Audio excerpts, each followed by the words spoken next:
All right, we're live. This is okay. So we'll set this up. This is episode 3 still. So this is the third. I'm working on the third piece of art. It's technically day 4. So basically, I'm kind of a day behind. Is the short version of this. So not yet fully, because what I should be doing is minting the piece that I was working on yesterday at noon. It's not ready yet.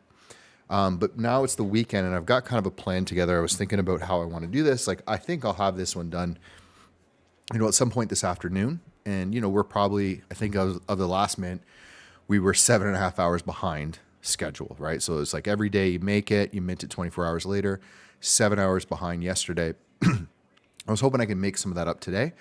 And I'm still on pace to do that, but I kind of have this laid out the way that I'm going to do it. And I'll share it with you guys just so if you're kind of following along, you'd know what's happening. And, ultimately, we'll be able to, slowly catch up here over the weekend. Saturday afternoon right now.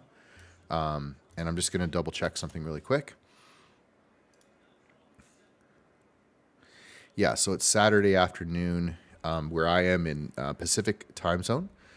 And let's go take a quick peek.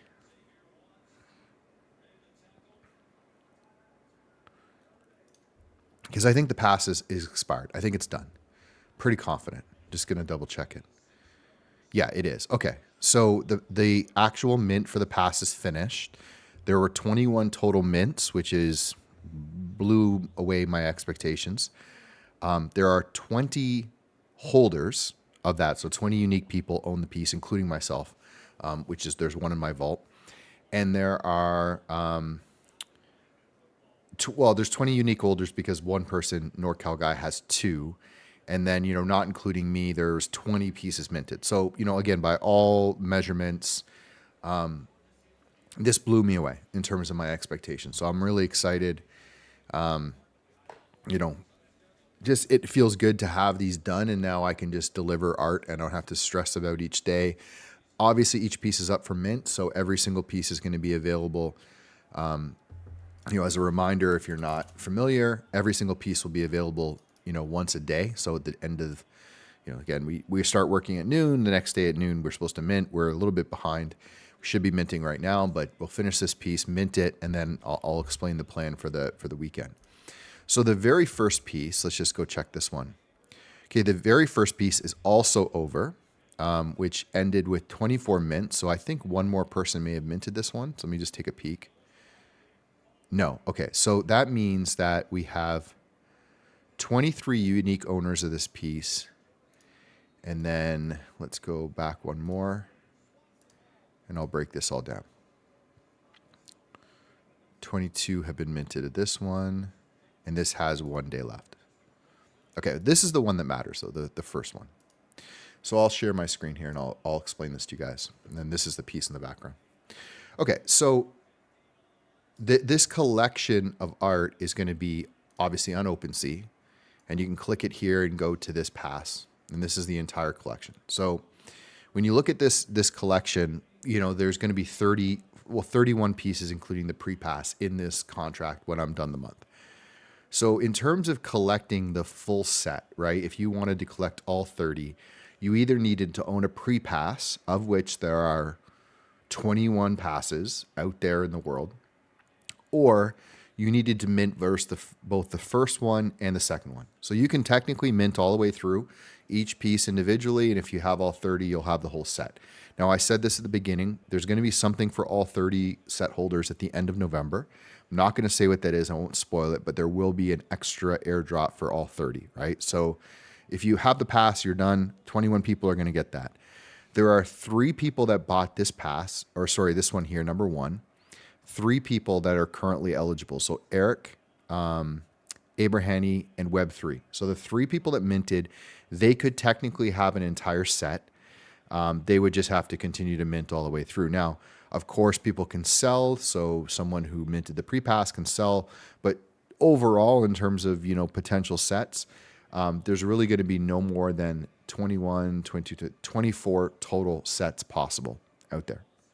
And then once this one expires, the next one, so number 2, once that expires, then we'll know like if Eric and Abraham and Web 30 at 50 don't mint, then we're going to have even less full set holders. And if in fact, if they don't mint, the actual full set holders will be restricted to the people that own the pre-pass. So 21 total passes. So just to kind of think of this, I use the kind of example of the memes by 6529 because I was part of that collection. And, if you wanted to own, a full set, there was, only a limited number of the first season, whatever the smallest quantity was, that's how many tokens were available. So that's the maximum number of sets. I hope that makes sense. So as of right now, just to summarize, there are currently 24 maximum sets available, and those could be reduced down to 21 today. Okay, so that's the situation. So now let's talk about where we're at with the art. So the third piece in this series, I know what it is, and I know what actually the fourth and the fifth are going to be. And over the weekend, the goal is going to be to catch up so that when we start Monday morning and the Monday morning mint happens, we're 100% back to square one. So we're mint something today, we're minting something tomorrow, and hopefully by tomorrow night, we'll have all three ready to go so that we can mint the last one Monday and we're back to square one. That's the plan. And these three are related. Actually, we're going to have to do a little housekeeping first because we got to submit before we forget. We have to submit the last piece to the Beeple contest. So these next three are related. And the concept that I'm working on, which, if you're not want to kind of get spoiled on this, don't watch the streams. But for those that watch the streams, I kind of give away a little bit of the behind, what I'm doing, and I keep a few things back. So we're telling the story here, around digital data is the way that I would like to describe it, right? So everything that we know in civilization, everything that we've ever created and captured is somehow, combined into a data set that would represent all of humanity. Just kind of think of it like that. And, my specialty as an artist has been using real world data, incorporating it into my art. So the theme kind of permeates through everything I do, right? I create 3D landscapes based on actual terrain data and real world, 3D scans, photogrammetry, radar, LiDAR, a whole bunch of stuff. And in this, project, I'm kind of experimenting with some different types of data, but it's all data based on, human knowledge and information. So, I'm kind of setting up a little bit of a scenario for people to think about, which relates to, what happens if Earth is gone, right? Humanity's gone. What do we have left? And I think there's something we don't think about that much because, we obviously think about preserving human life and making sure we're all around. But like ultimately, if we disappear and there's no sign of us at all, I mean, did we really exist to begin with? It's like a tree falls in the woods, no one hears it. Did it really fall? It's like an interesting philosophical question. So if humanity is born and dies and there's no sign or trace of it, did it really happen? I think that's a really interesting philosophical question. So, what do we do to preserve human life? And we've done some of this. We've sent out signals. We have some interesting things we've done. And I've already touched on like a message to myself that I've recorded, which we did with MetaHumans, and we voice tracked me and I actually recorded that. And that was the first piece. I've already touched on, preserving like actual agricultural life. So this Svalbard Seed Vault, which was the piece that we did last time, which we're going to go ahead and submit to the Beeple contest today. That's this piece right here. This one right here. And, we're going to continue to touch on this theme throughout this whole project. And hopefully I'll tie together a story that will help people understand the vision that I have as an artist, what I'm trying to accomplish, the message I'm trying to send, because it's not obvious to people sometimes. Like I'm doing technical stuff, I'm doing landscape and photography and they don't maybe quite get that there is something bigger to this, but, I don't want to always kind of hand feed it to people. But hopefully this project will help people really understand where I'm going with all of this. Okay, so today we're going to work on the first of 3 parts. So basically it's going to be a 3-part series. I'll increment the numbers as we go. So we're on 03. When this is done, we'll go to 04 and then 05.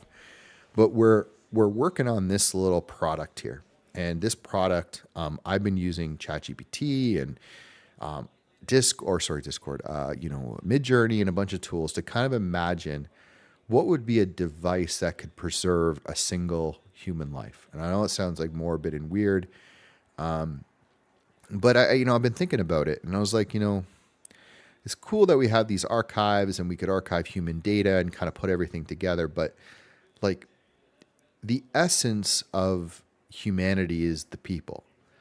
And I wonder if you were to think of it like Wikipedia, if you were to upload every single thing that humans have ever learned and accomplished over the course of civilization, you were to put that on a single drive, let's say, and then another civilization was to find it. Like, what could you really learn about humanity, right? You would learn a bit of the history. You've learned what they understood from a technology standpoint, from an education standpoint. I mean, you would learn about them as if you're studying them. But do you really understand them, right? Like, do you really get how they operate? You can learn about the Roman Empire, through history books, and, you can seem like you can understand it. But, like, would that be better than living life as someone in the Roman Empire for even a day? And what would you learn more, is like studying it from afar or being first person? It's like, bird's eye view, first person view. So I'm kind of on the idea that I think really like a single human experience is more important than the aggregate of all of human knowledge. That's my philosophy. Okay. And, it's like, how would we capture that? And it's like this kind of dystopian future world. I kind of love this idea that like some slimy company, not slimy, but it's just kind of like a sci-fi novel. It's like kind of a sci-fi novel, cliche storyline, but someone essentially offers to preserve your life, right? All your memories, all your experiences, your interactions, plus all of the knowledge of human, right? So it's like, you copy all the knowledge of human history into one device plus one single experience. So if an alien civilization was to pick up this device, they would not only understand everything about humanity, but they would be able to live and experience what that single person's life was like. And, the way that you would sell this to people is you would say, well, look, like, what do you want the aliens to experience? They want you to see your perspective on the world or someone else's. This is your immortality key. It's your way to sort of preserve your life and your human experience, well beyond your lifetime.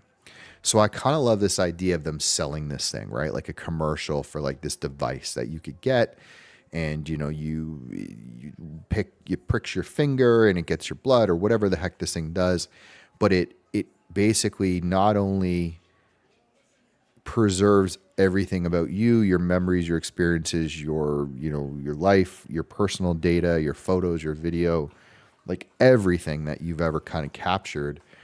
But it also maintains a copy of all of humanity's knowledge and information.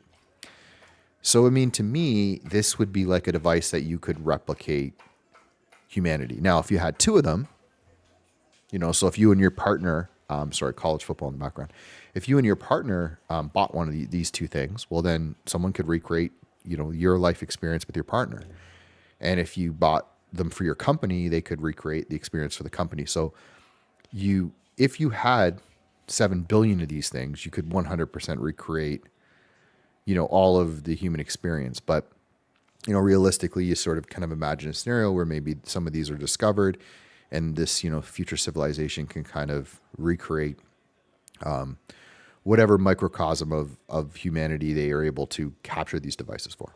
Okay, that's the story. That's basically what we're building.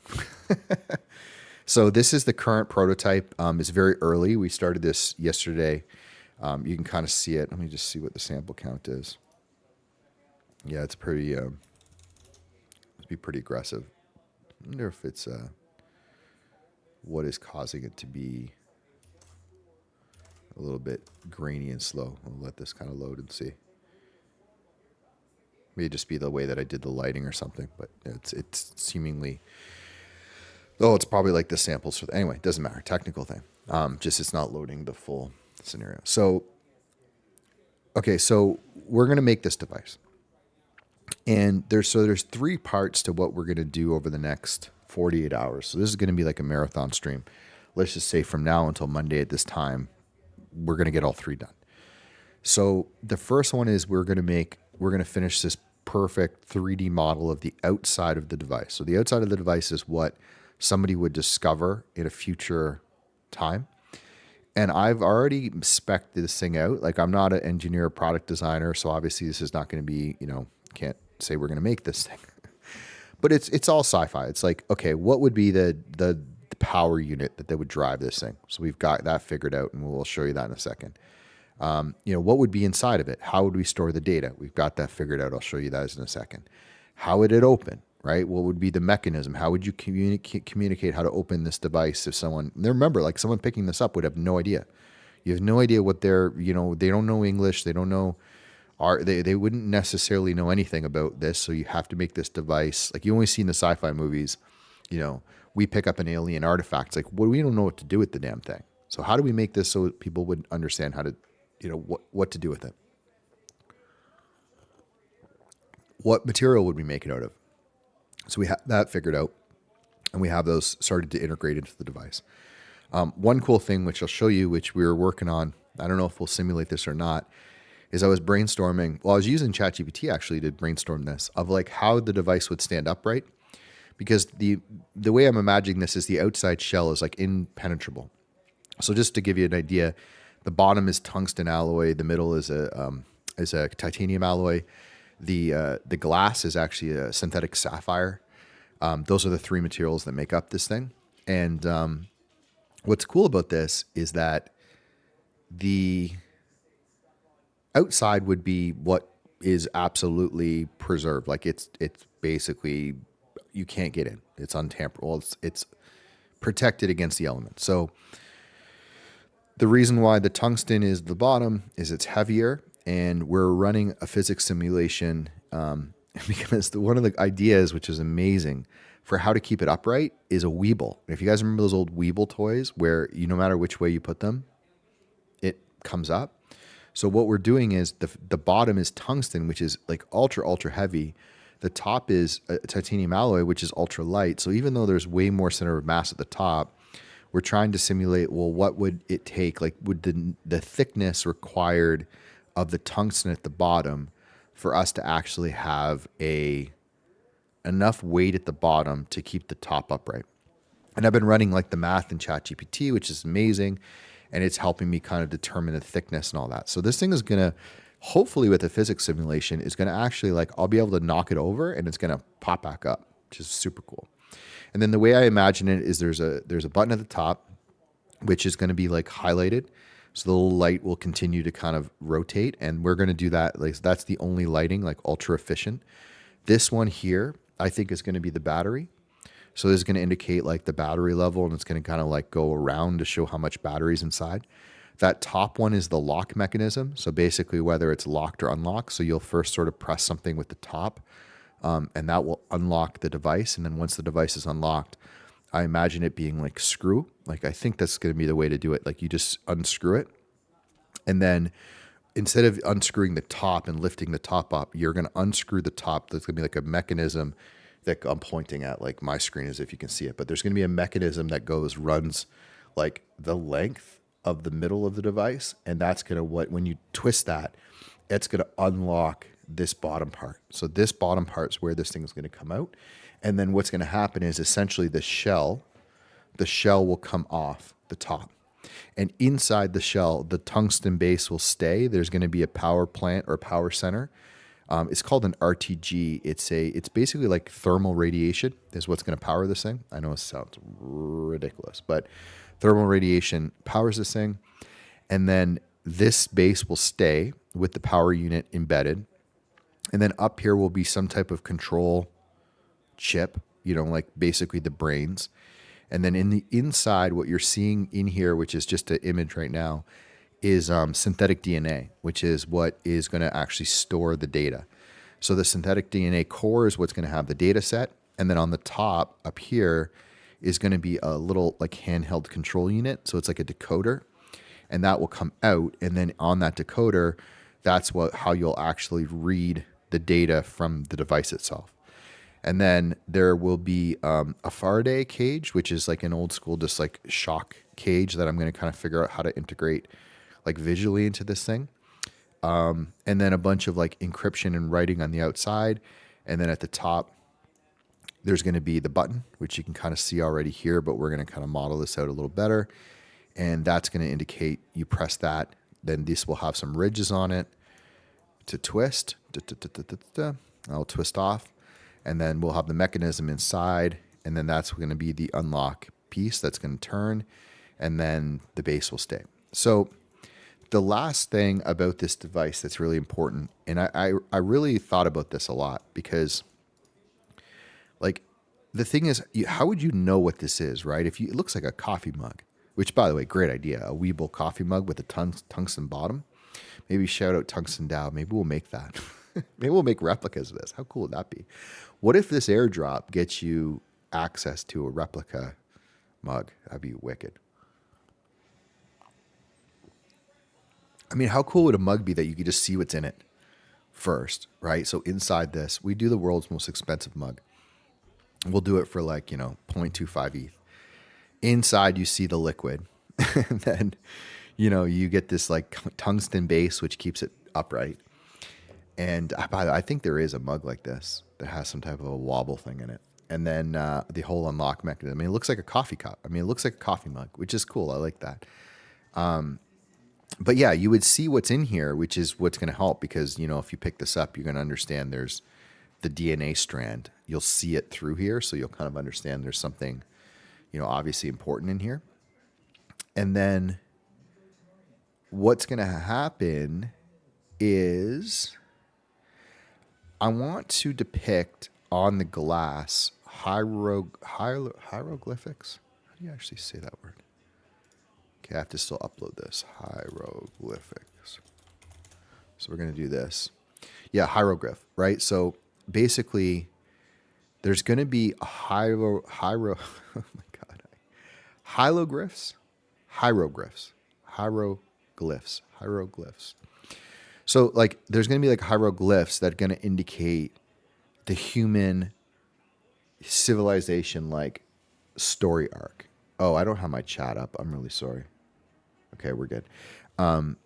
So basically, like, birth of civilization to now. And what I think is interesting with this, so I was thinking about this last night, like, by the time how civilization ends, you could no longer probably produce and archive these things. So we have to predict. So the way this works, which is so fits like my whole story and everything I'm doing, is there's going to be a series of hieroglyphs going like left to right. And I understand that, like, we're not the only, like, English is left to right, and that, but I can't think of a better way to do it. So it's like one here all the way, and you can kind of read it by spinning the bottle. And then at the end, it's going to branch into all the possible reasons for civilization to not exist.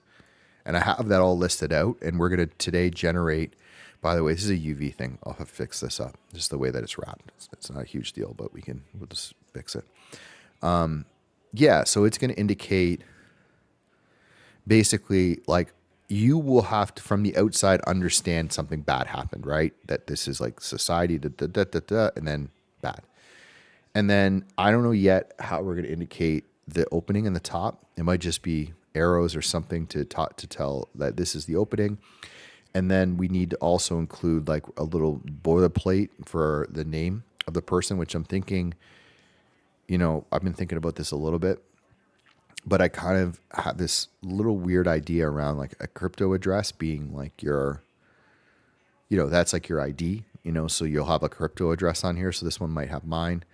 And then the company name, which I told you there's going to be a kind of a shady company that's going to sell these things. And then we're going to have to put some dust, like kind of make it like look like it was discarded. So then that version is going to go into some type of render today. So it's basically make this thing, place it into a render. I think it's going to be like a summerish, like a grayish version of the SoulVault area. So it kind of fits like it's someone found it, maybe outside of the vault, something like that. Or maybe inside looking out. So I've got some ideas on that we'll do. And then that's going to be today. But you're never going to see what's inside of this thing for today's stream. And then tomorrow we're going to model the inside and we're going to animate it opening. So it's going to open up. And then I'm going to do kind of like an infomercial for the actual product. I think that's what we're going to do. We may end up like separating, going like, okay, opening up being like a cool animation, maybe somebody like touching it and then it opening. But what I'm more thinking is we go backwards to the advertisement that advertised this device. So today is like someone discovering it, who knows in the future. And then tomorrow will be, or the next one will be the ad that we would all see when we're like, this device comes out, Apple releases whatever, right? Here's your SoulVault, your thing to preserve your life. And then the last one, which I think will be the last, and then this little 3-part series is over, is I want to actually do a little simulation of the synthetic DNA. So I've been looking at this a lot, and it's very interesting the way like DNA is sequenced and the way like synthetic DNA being this idea that we could store like an incredible amount of human data inside of a DNA strand. It's super wild and super crazy, but I think simulating a bunch of code and data written into like a little DNA strand visually and then kind of animating that might be the last piece of this 3-part series. I may change that up a bit, but the steps basically are, hey, JJ Rascal. Yeah, I can't say that word, right? Hieroglyphs. So it's R at the beginning, L at the end. Hieroglyphs. So yeah, that's the goal. So this is going to be marathon. Like I'm just going to stream. I'm kind of throwing my schedule out for the next couple of days. I'll stream as much as I possibly can and, hang out. It'll be all related, ask questions, give me ideas. I love some help always on this stuff. And we're going to get some work done. So before that, I got to do the Beeple thing. So give me a second. I'm just going to grab my Notion. And we're going to grab, all right, save the seeds. So submissions are at beeple-studio.xyz submit. Okay, so we're going to submit this 200 by 200. So let's see.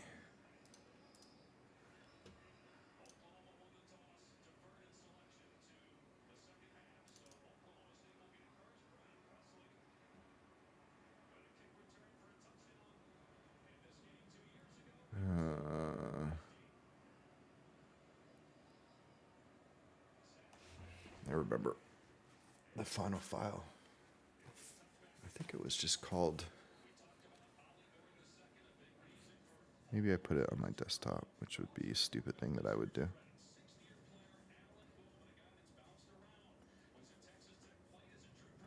Oh, it just hasn't synced. Weird. Let's put it on Discord. Actually, so max is 2000.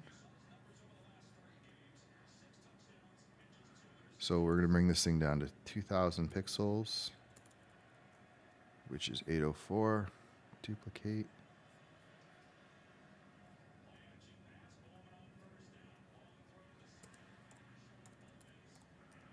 Okay. Don't have permission. Jeez.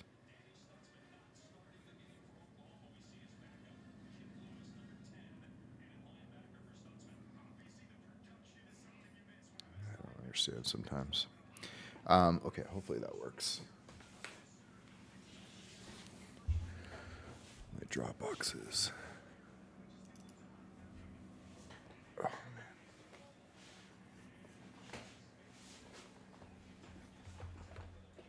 man. There we go. Okay.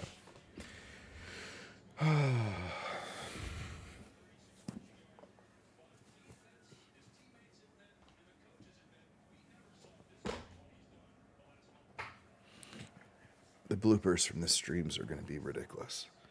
Okay. So I'm trying to find this stupid file. Okay, here it is. Okay, so we need to rename it to social media handle underscore save the seeds. Okay.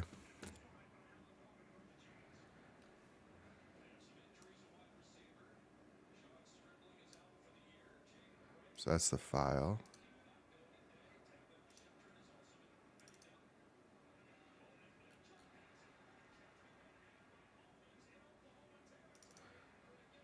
Okay, there we go.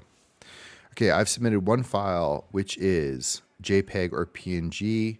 It is less than 200 by 200. Let's just make sure we check that.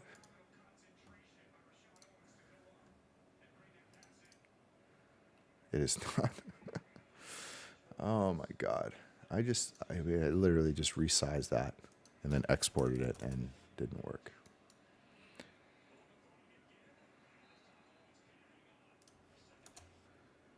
Okay. 2000 by this. Less than. Okay, it says max. This is wrong. Okay, so we'll save that.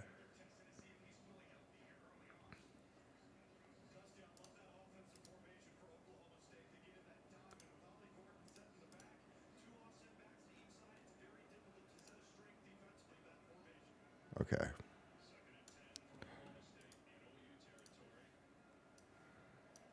There we go. Okay, has the correct file naming. My email is mattscoble@gmail.com. Social media handle is Matt Scoble. Okay. Cool. Send. No.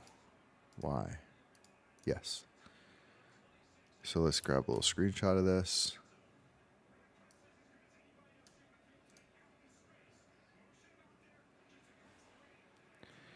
Awesome. Okay, so that's submitted. And then Beeple tweeted this, and I got to try to find it because I want to Photoshop it into and tweet this. So let's bring this out over here. People. Sorry, I didn't mean to want to do this on this call, but I got to get it done. So he puts this here. Here we go. So I just need this copy image.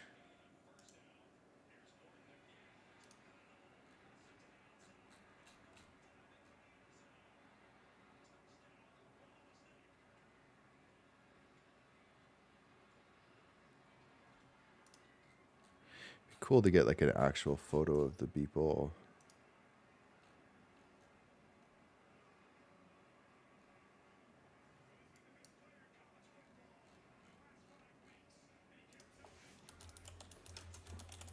Game is on here.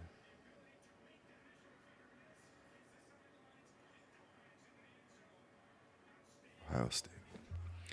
I barely. Oh, that's Oklahoma. I barely can keep up with college football. I saw like Ohio State was #1 today. It's crazy.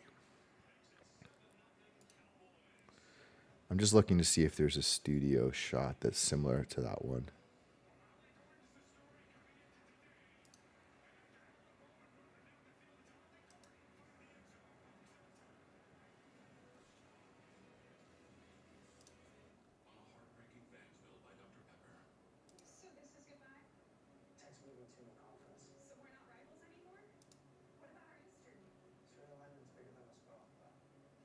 Okay, I'm not going to do anything crazy because I just need to just quickly do this. Otherwise, I'm never going to get anything done. So just bear with me.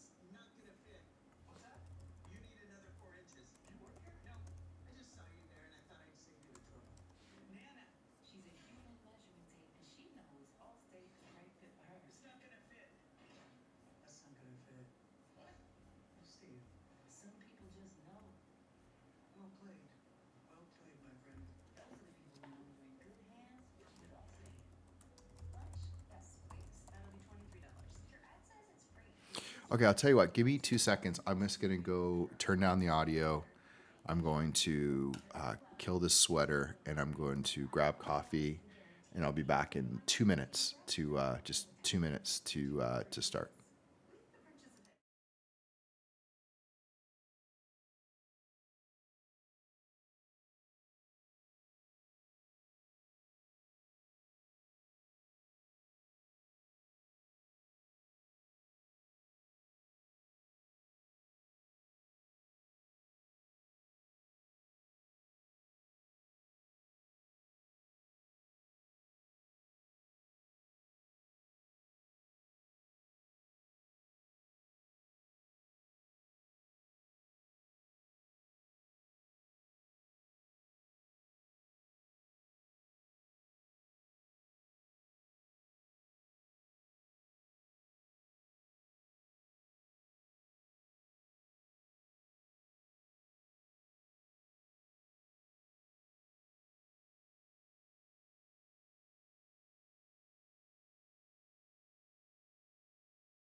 Okay, everyone. Sorry about that. I just had to get that done, or else I'd not get this focus on this what I'm doing.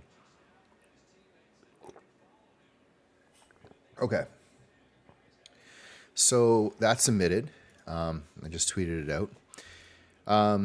So Save the Seeds is still available for mint, and now we're on to focusing on our current piece. So, okay.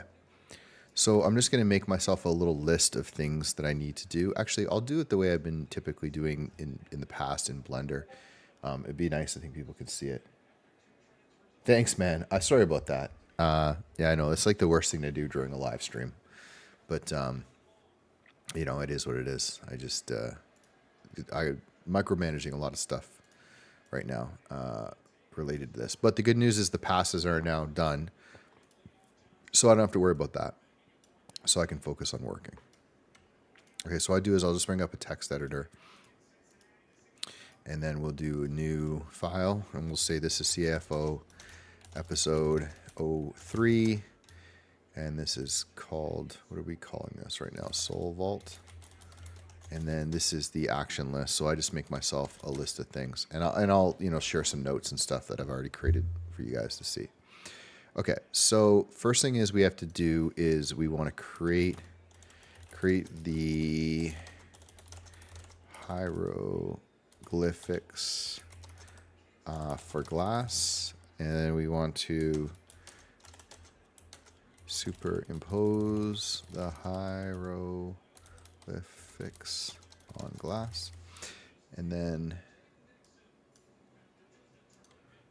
glass. And then we want to improve details on top for a top button. Add instructions and instructions, name, company, and protection. So what I'm picturing is like, I haven't decided where to do this, but I'm picturing like somewhere there's an engraving, I would say. It's probably just be engraved, like the name of the company, the ETH address, the person, and then the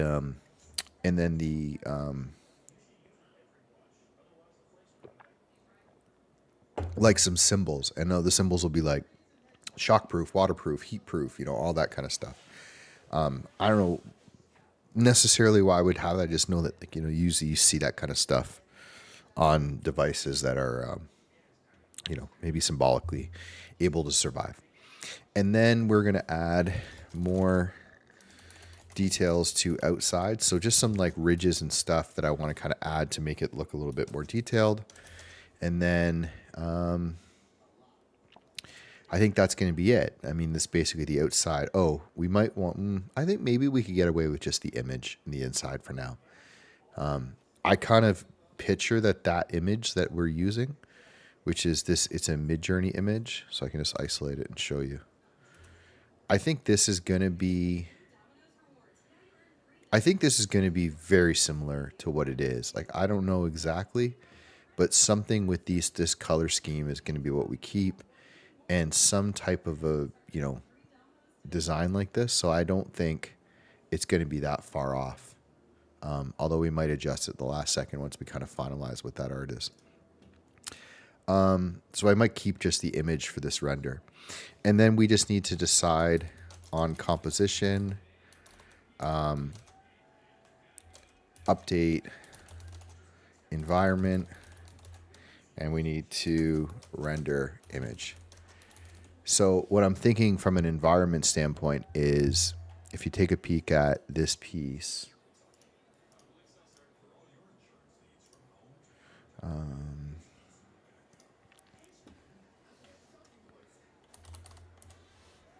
I really need to go. Okay, I have the links here. So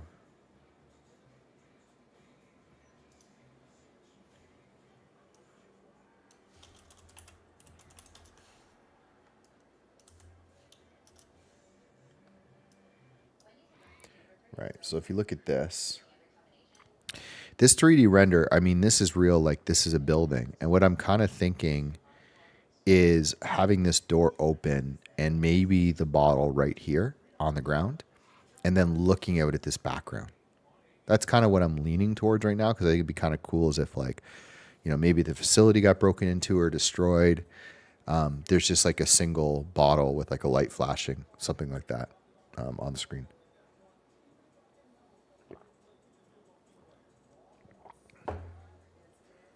Okay, so let's do these.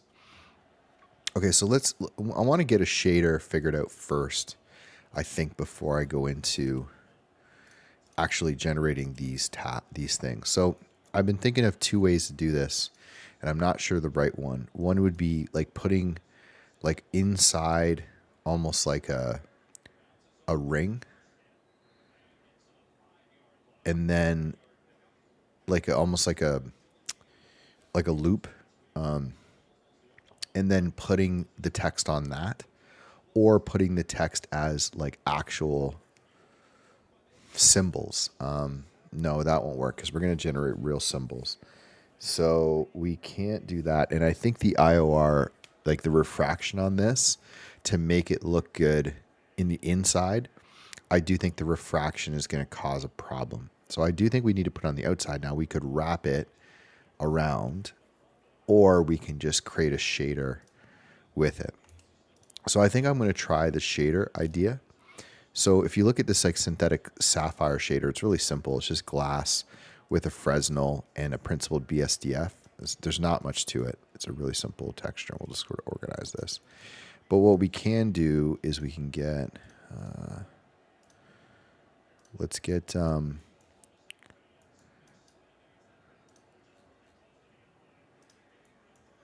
not going to make sense. Okay. What we can do is we can mix,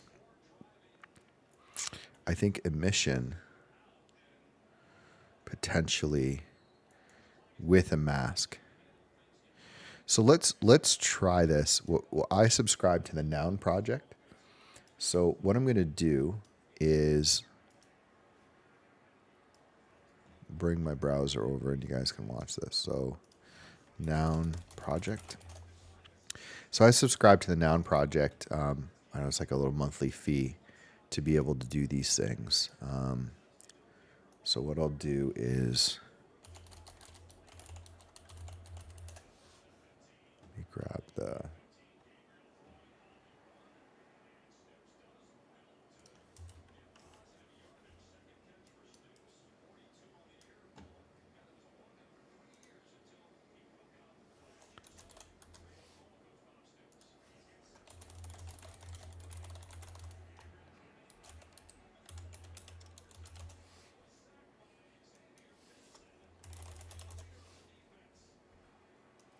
okay. So like, here's an example. Like I want to just get an icon. We're going to make our own icons, I think. But one of the things I was thinking about is, how to tell the story of civilization. So let's just grab one of these, like this DNA strand is kind of cool. So what we can do is we'll download a PNG of it. And then what we'll do is we'll make a, okay, so we're going to make a image texture, and we're going to grab that file. And I think if we put the color in the emission, it will, first of all, I think it's going to emit just the white part of this, which I should double check to see. Oh, I need the opposite. So background, well, we can do background blank, and we'll make the icon white. And then we'll download that PNG. We'll switch that over. Yeah, okay. So what I got to do first of all is I got to make sure this material, I got to make sure the UVs are right. So let's go open up a little window here. Let's go UV editor. Yeah, I think, so they're fine. This is good. And what we're going to do is scale these up. So what should happen here Well, okay, so I can just do this manually, I think.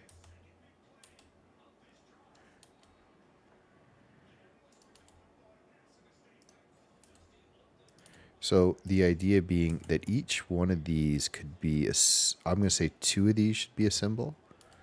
I think this is going to work. So the idea is like, yeah, so each two of these would be a symbol. I don't know if this is probably totally messing this up. In fact, I don't know if it's using, it's kind of there, but I don't know. Let me just see. No, it's not what we want.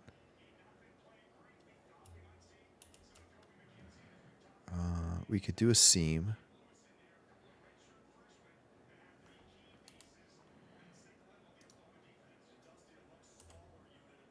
Yeah, okay. That's what I thought. So I think we really... So if we're thinking about these, how many would we want? So we have... I think we have 64 of these. Although this doesn't seem like it is what it is.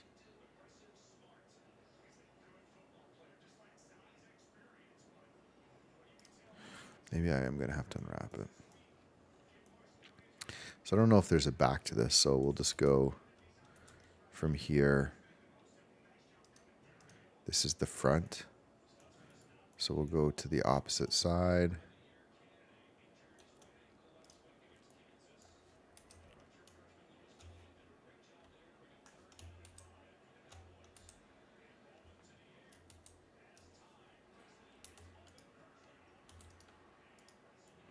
I think that's it.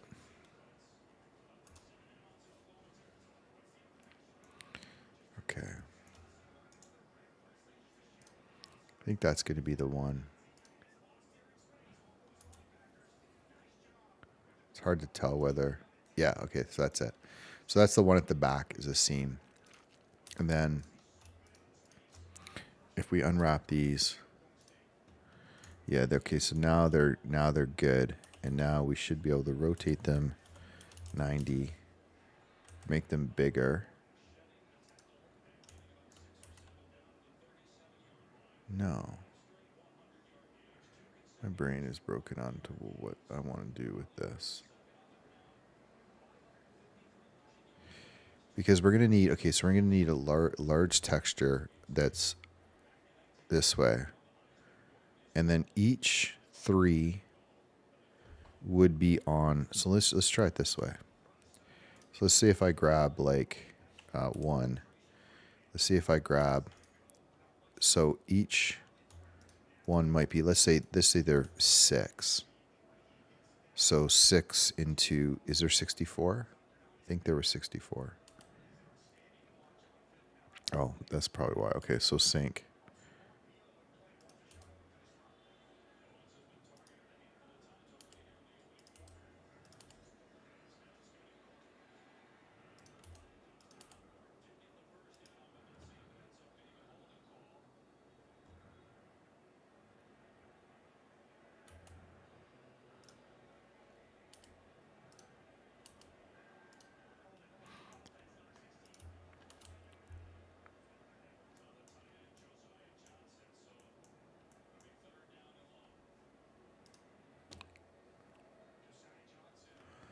Let's let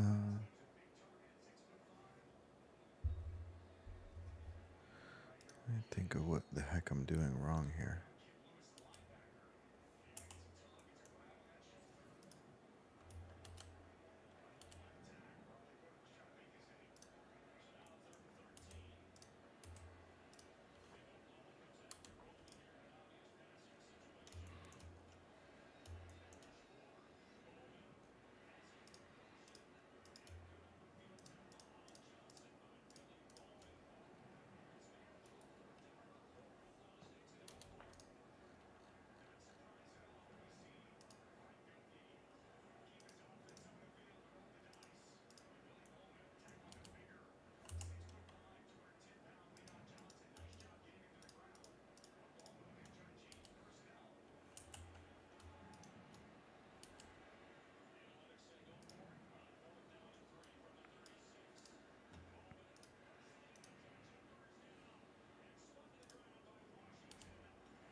Yeah, I mean, I think I'm just something's not quite I'm thinking about, but I think it's going to work either way. It's just because I want an image, I'm going to import like a really wide image, and then I'm just going to lay those pieces out.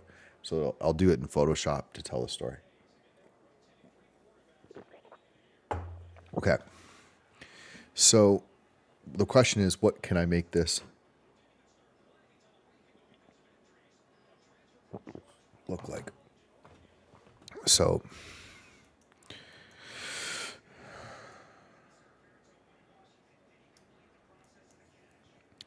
I think the alpha can determine the emission strength, and then I think you can change the color, and you can crank a color, maybe a color ramp, or maybe multiply.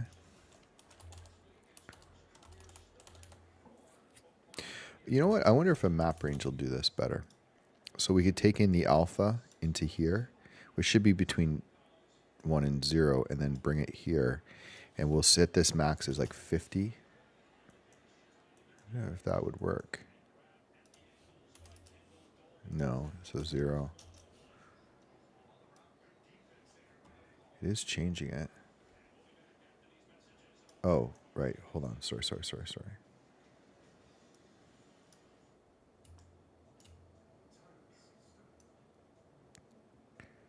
Yes. Okay, so it's working. So it's mapping a 1 to 0 to a 0 to whatever number you want, right? So you now can imagine that the symbols for the hieroglyph will be on here. Now we just have to, we'll make them smaller. So we don't want them to repeat, which I got to figure out. But basically we're going to have them, like each symbol like this. And then I think we just crank the emission. I'm going to think if there's like another way to do this. But I think with some bloom in the emission, I feel like it should work. And I might come up with something else, but I think it's just going to be kind of a green. I think green is the right color. We do kind of a green thing. We control the amount of emission, see it, and then, we do something to make it blurry or whatever it is. That's causing, interestingly, like some glow, which is fine. But I think if we ended up having, this with bloom on, I wonder if I haven't done the real-time compositing.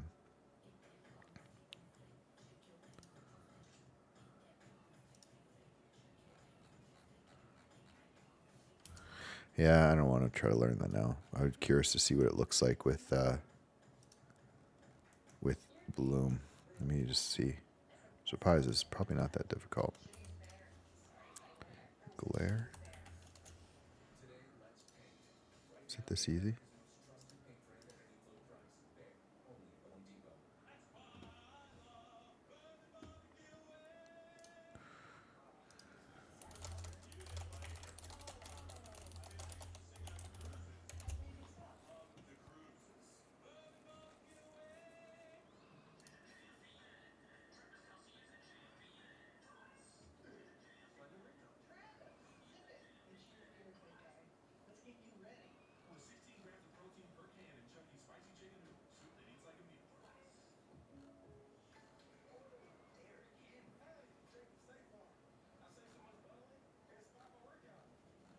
I don't know if we want to get into that.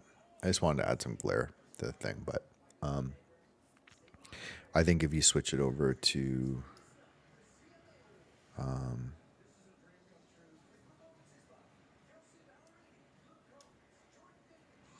if we switch this over to Eevee,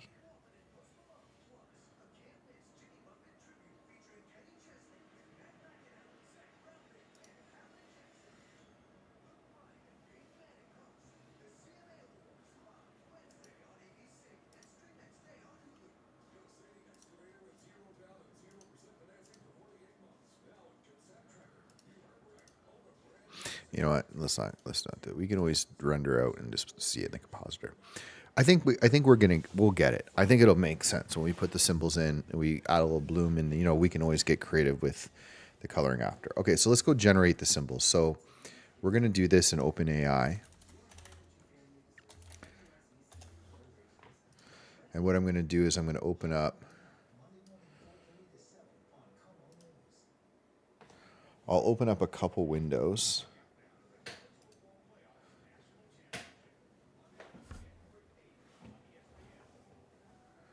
Man, I'm having so much trouble with this chair. Okay. Okay, so this is what I've been doing already. So I'll bring this in.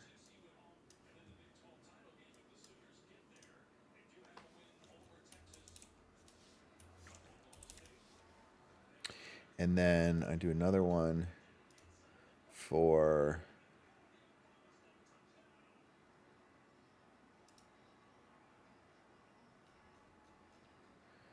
this.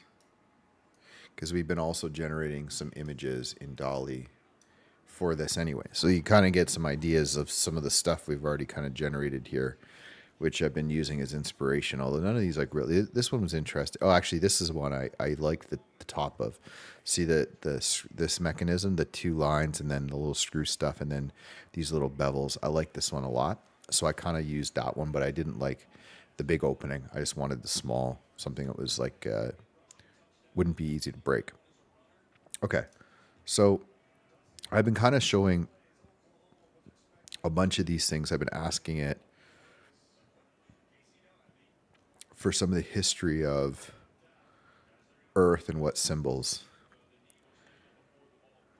Let me see if I can find it.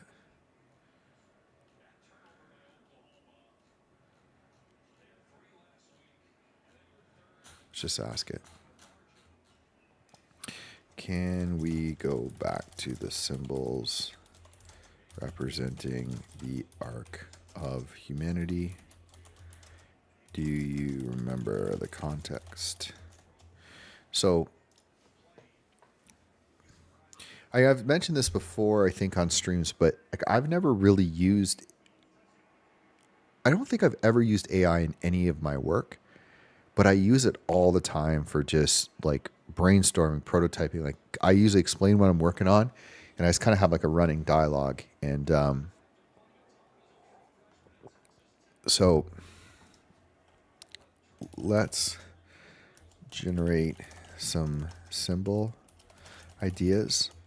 I would like to keep these as simple as possible with the intent of communicating the history of mankind to a future civilization without knowing anything about them. Let's start with they will be included in the SoulVault as holographic projections on the Sapphire, if that helps. Let's start with the beginning. I think it would be like, I'm thinking how could we communicate the beginning of life on Earth? So we're going to start with the beginning, right? So the beginning is, to me, like life on Earth is the beginning of the story. We don't get to try to communicate the Big Bang or any of this stuff, but it's just, we're trying to like the start of the symbols. Okay, so a circle with a dot representing nucleus, similar first single-celled organism. No.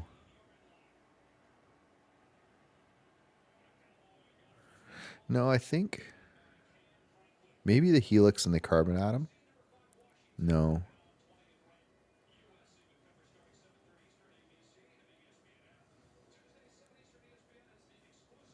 Maybe we even start with the sun and earth.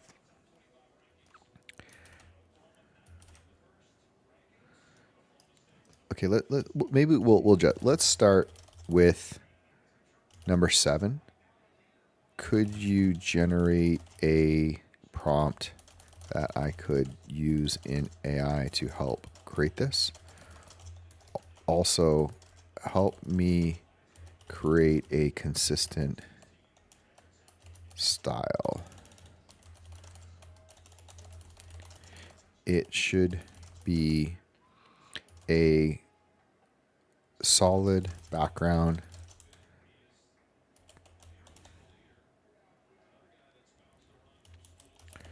say preferably black, with a single color for the symbol and easy to mask out for an alpha channel.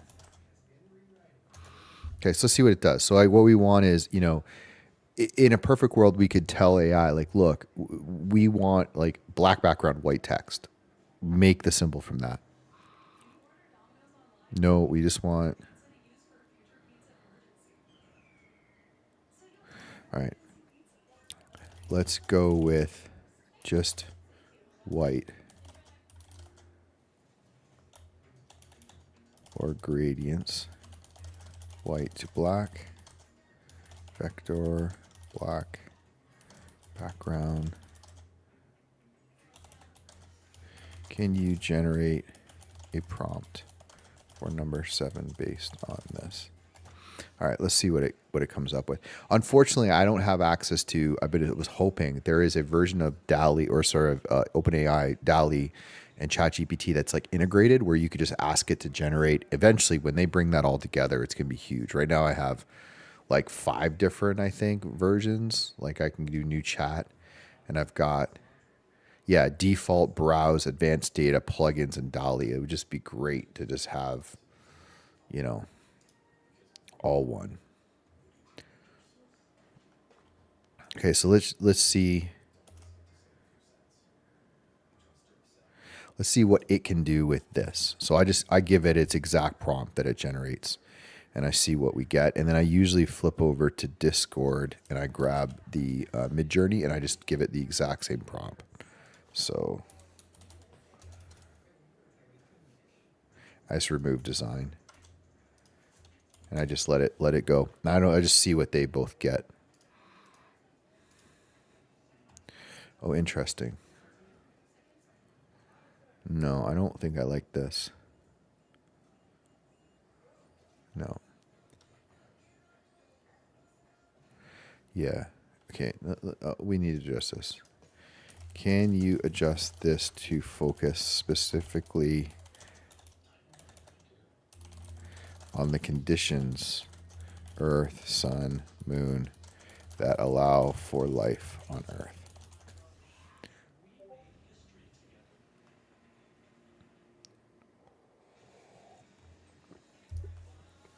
What's on the Pioneer plaque? So the Pioneer plaque was symbolic. Okay, so this is what they put on it. I'm just kind of curious. I was like, that's what we put on this thing? That's what we put on this? The hell? What is that?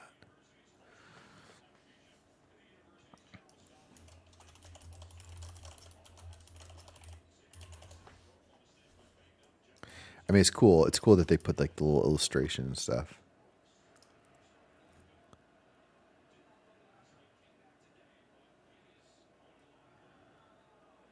Spacecraft.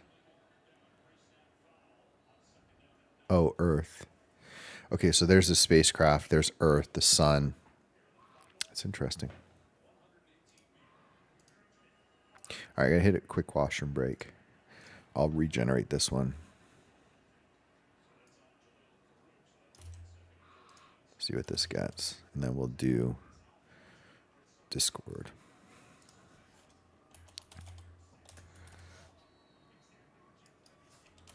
I mean, it got the style right, which is the main thing. Okay, I'll be right back. This will be a quick washroom break.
All right, we're back.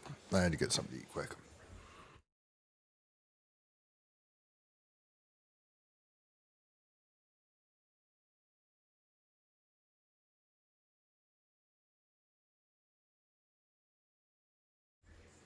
Okay. I think I know what I want.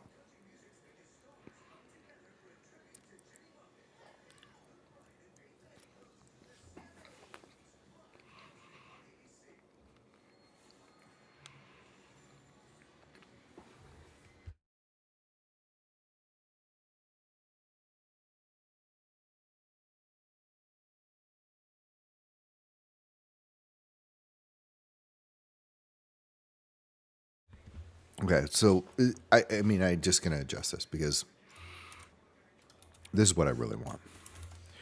So a vector background and white symbols that abstractly represents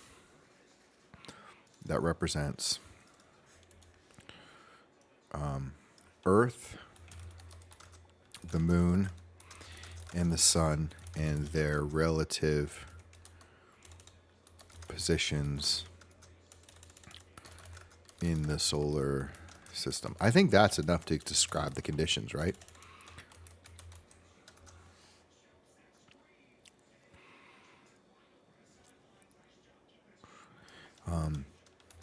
This should help indicate the conditions that allowed life on Earth. Let's see what this does. And then we'll go back to, because this has now gone off. So we want this. So we want imagine. And we want this.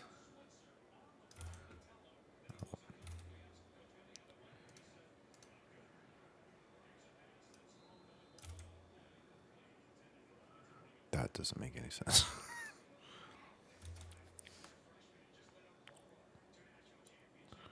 I think this is probably good.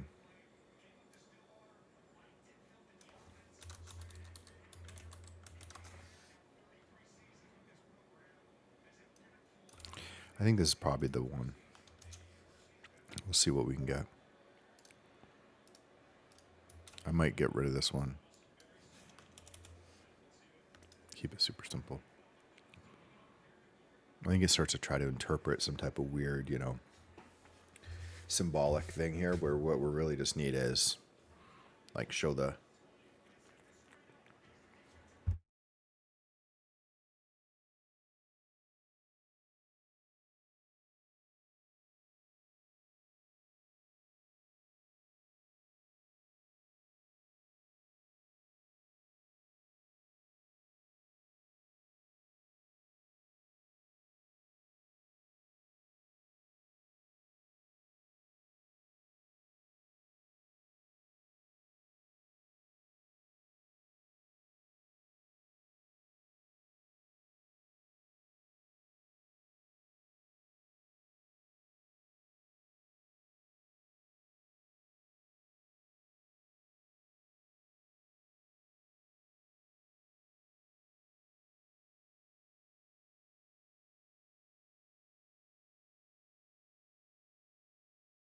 okay.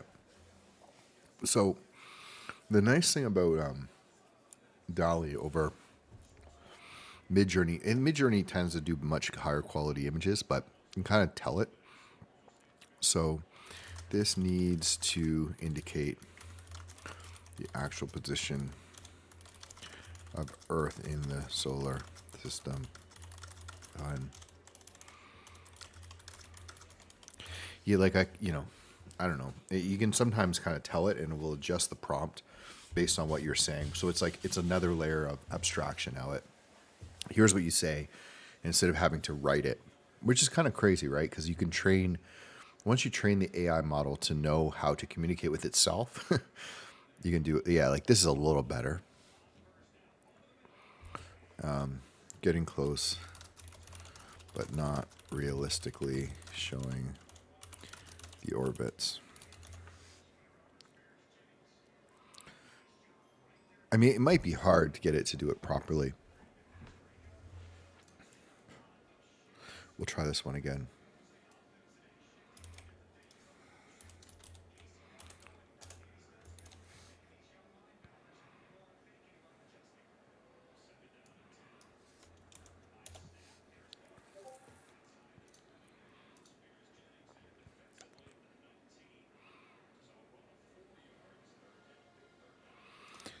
It should show the Earth orbiting the sun and the moon orbiting Earth. I mean, we can always look for. I just don't want to mess around. Like if I found something on noun, I would use it, but I don't know if I'd want to go.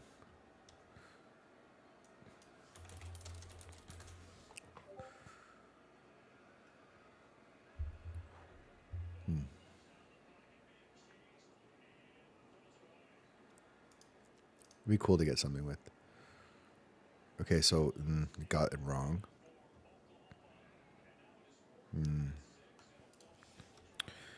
Should show highlight Earth. I'm just gonna see if I can get anywhere. Hopefully, oof. This did a bad job too. I mean, this is interesting because it got Saturn.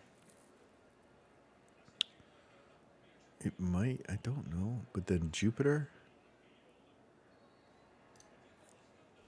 Keep going.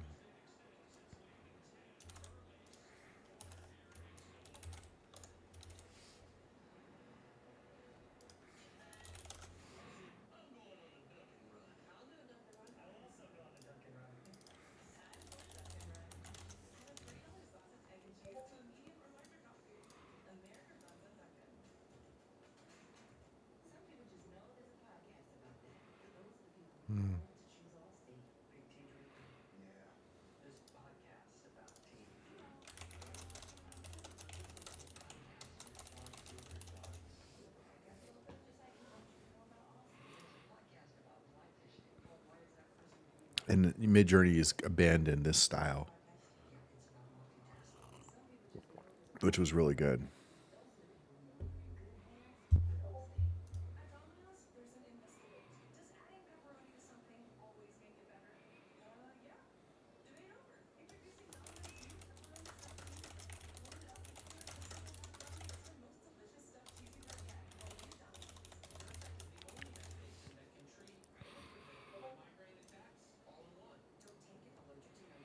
It's interesting.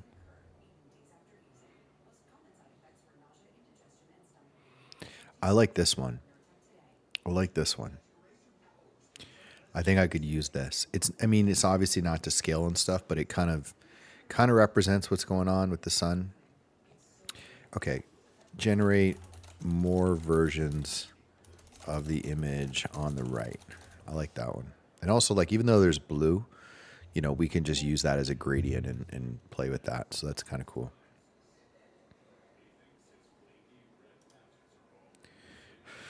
Okay, let's see. I don't think this is good. No. Okay, so I think we're going to abandon. Oh, no, that's the old one. Yeah, I don't like that. I'm kind of digging. Oh, this one's cool.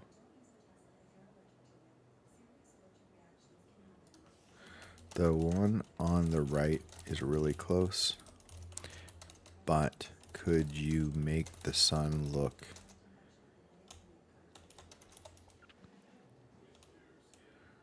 make the orbit line of the moon go around Earth? I like that one a lot. I mean, if I was good at Photoshop, I'd just do this, but I mean, I could do it in Blender, but I thought this would take a lot less time, to be honest. But I think this one's good. Excuse me. So, I'm gonna need to get photos. Shoot. I think this might still work.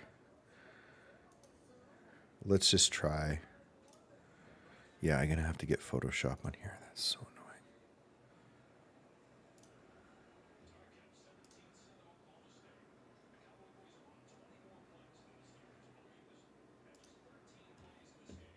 Man, Windows does everything it can do to get you to use, what is that stupid browser? Edge? Like if you go and use search, it's like search with the web. Instead of it defaulting to whatever your browser is, it uses Edge. It's like, it doesn't matter. You can't delete it. Just gotta go download Creative Cloud. This is kind of cool.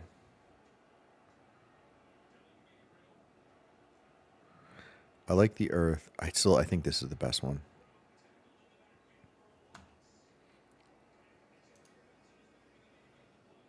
You know, I got to remind myself sometimes that I'm not actually communicating with an alien race.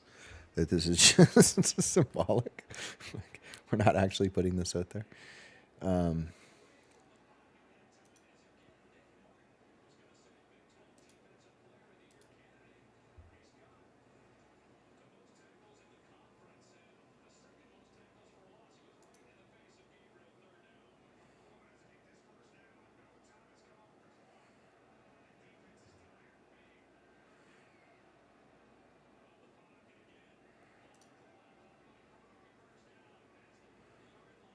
And I'm just trying to download stuff, and I know I can't figure it out. Oh, man. Okay, here it is.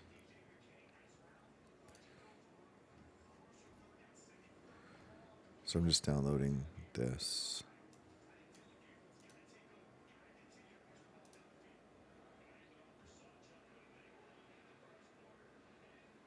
Come on.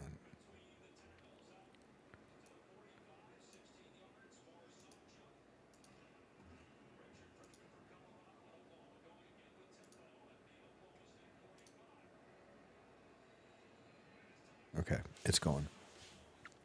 Yeah, so just to kind of show this is now we can go into here and we can grab that image. And then we'll go to UV editor.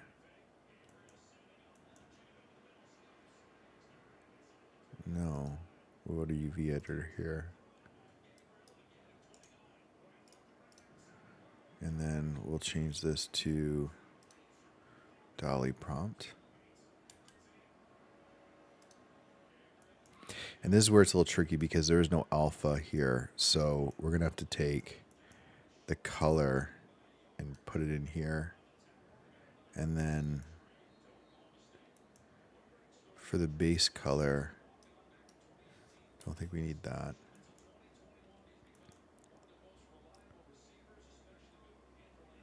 So you can see it's kind of there. But I think because, again, we have a gradient. So I was going to just bring this into Photoshop and convert it to black and white and adjust the levels. But at least it's there, right? Kind of see it. It's cool. And that actually, for some reason now, is working. I don't know what. Oh, because like it's not repeating. But that's basically what we want. We want like a single tile to display like that. And then we're going to go all the way around this thing. That's cool. So yeah, that's the basic idea. But I'm going to put in Photoshop, just put them all in one image so that they can just all have them. But that's a really good prompt. Okay, so now I want to do one of those for DNA. So I think we're going to generate. So you can get the prompt. So you can copy the prompt, and now you can say showcases DNA and the formation and the creation of life. And then we just leave the, let's just see what this does. I mean, I think we're going to try to use style because now the style is locked in. It feels like it's going to be a better move to do it this way. Okay, so we just need to install. Oh, we can use Photoshop in the web? I didn't know that. I'll download Photoshop, but I had no idea. How bad is it? Photoshop on the web.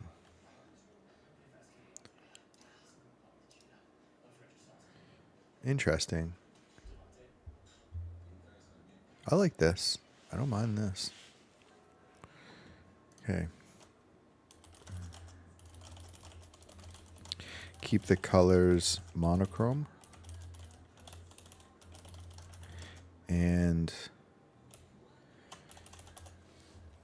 like this is what really is Dali's got. If they can get their image, like just acquire Midjourney. Like if they could get their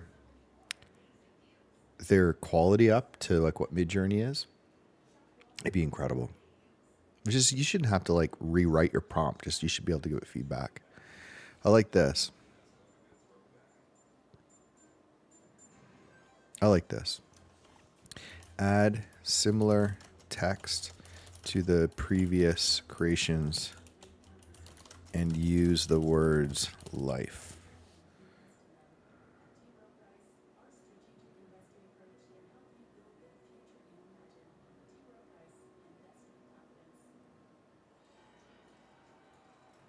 So I like this. You know, I just liked how it, you know, I mean, if I could do it in Photoshop, I just like the simplicity of that. And I wish I could just kind of use that exact, you know, prompt over, but can't really. Ooh, no.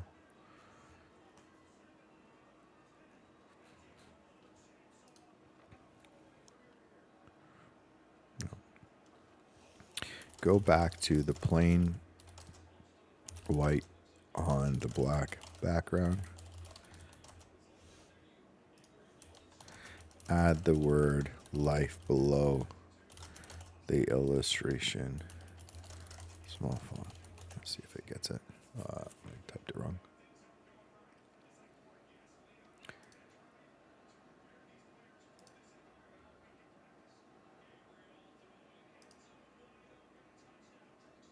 We could end up using these. Are pretty cool. I like this. In fact, I kind of like this one.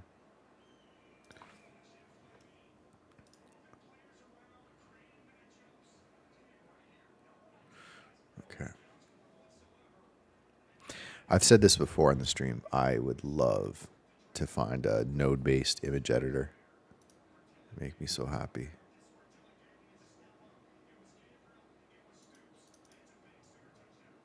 I wonder how good you could do this in Photoshop. I don't think it would do that great job. It's better at image replacements.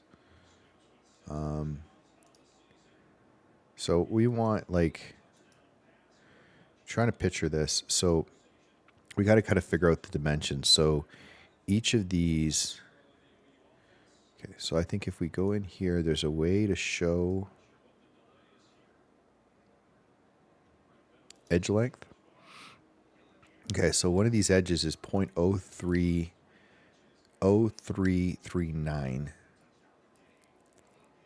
And there would be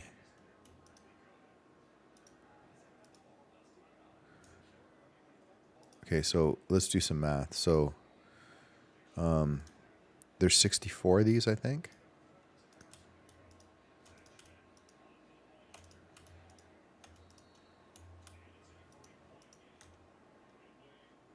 Yes, there's 64 faces, right? So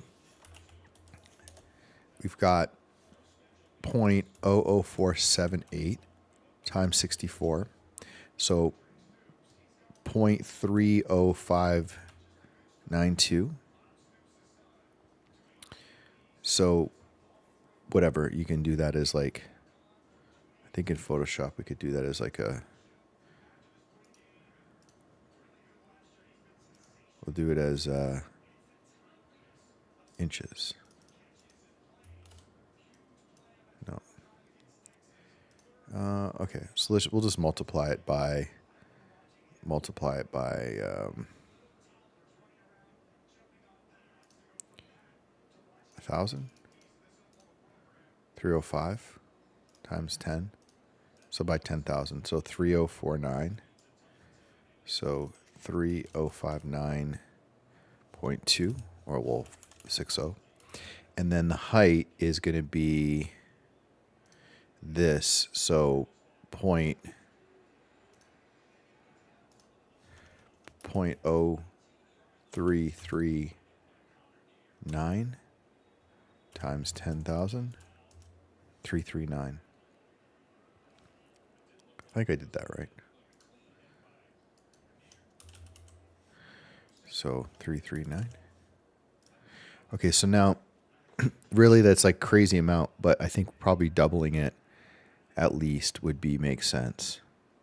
So this would be 6,120, and this would be, let's go, what is that, 680, 678. Okay. I feel like this is a bad idea, but I mean, Photoshop's still installing, so we'll see. I mean, the fact they're sitting here waiting for that to create a file is crazy.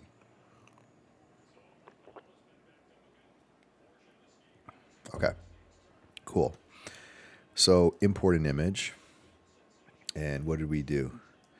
Let's get our images in the right place. So active projects, CAFO, SoulVault source, symbols.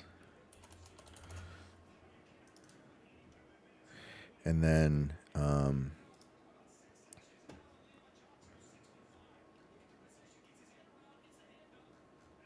downloads. Did that work? Okay, awesome.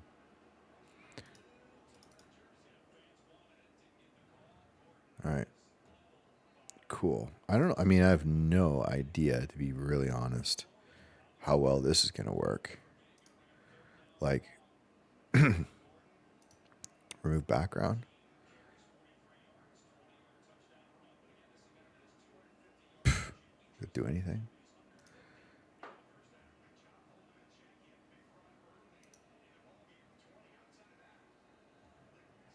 What is this? Is just a bad idea, I can tell you right now.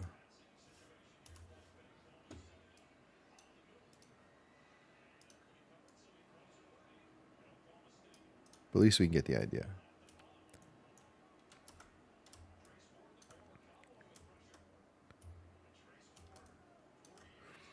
And then I'm already just like ready to move over. Okay, I think it's installed. Yeah. I'm going to move over. It'll be a lot quicker. Okay, let's keep generating. So I think that one's good for DNA. And then the next event, can you give me the key events we talked about? I asked it to help me generate it. I didn't agree with the events. Okay, what is it? No, it's AI. Like, what happens? Planet forms, it's in the right place. Number one, boom. Number two, DNA. So we get life somehow. Number three is evolution. So we get to, I think this is the next one. Oh, this is kind of cool. But that's more like that. Okay. What was the good one?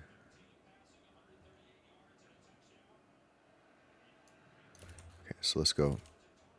Create a vector style image, black background, and white symbols that shows the evolution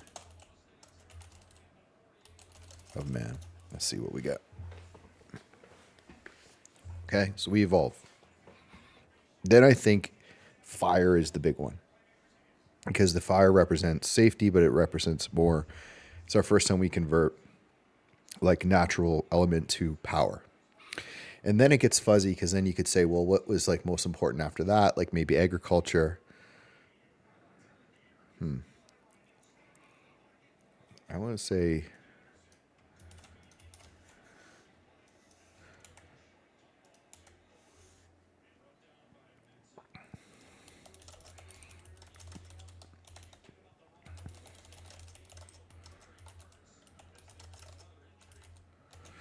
I mean, I'd like to get more of like it just like that's cool. These are pretty good. But I feel like there might be something a little bit better. I wonder what was that? Oh, is that a spot in a galaxy? What is this?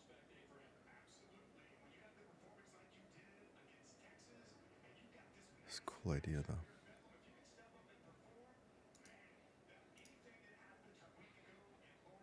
These are the actual.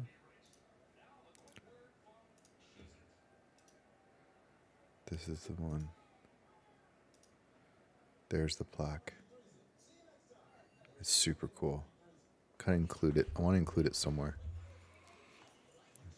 Include it somewhere. Oh, this is cool. I like this one. Is that from an avocado? I like this one. Okay. These are really good. Can you generate some more options? Maybe showing less of the steps for clarity. Like, you know, we don't need, like, I really like this, kind of, although it's kind of going backwards. Yeah. It'd just be cool if it went, like, all the...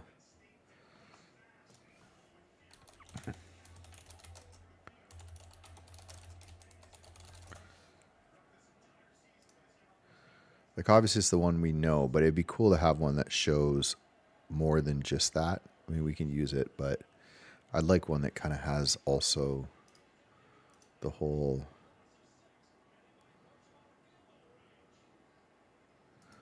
Okay. Sorry, Ashlyn.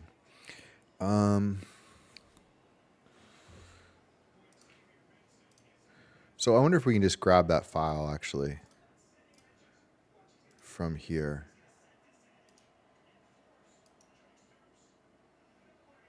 I feel like it should just be synced to the cloud, right? That's like an Adobe thing.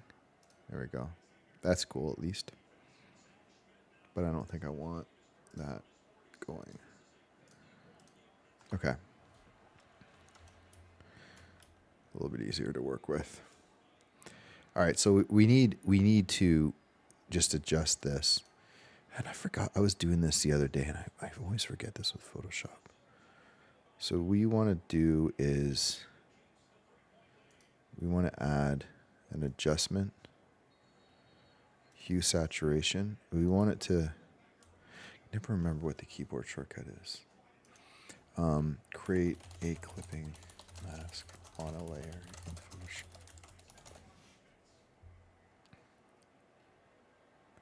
Alt. Oh, and the two lines. Right. Okay, so then saturation down, lightness down. I think this is probably pretty good. And then we'll just do another one for maybe brightness contrast. And I think, yeah, you know, just, I think that one's good. Okay, so there's our first one. And then our second one I thought we downloaded.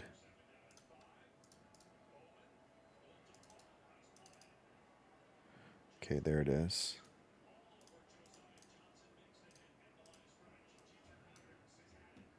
There we go. That one's probably pretty good. I mean, we'll just adjust the, just gonna make sure this is pure black.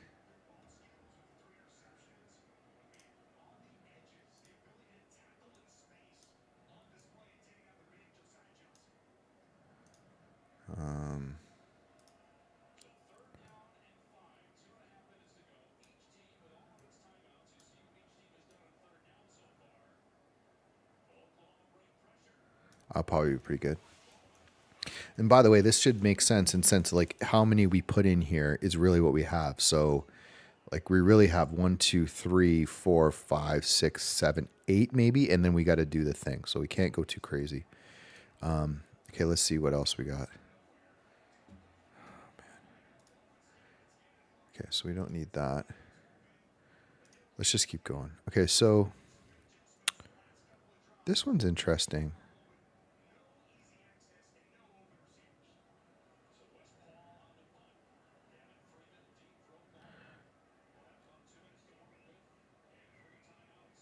I kind of like this.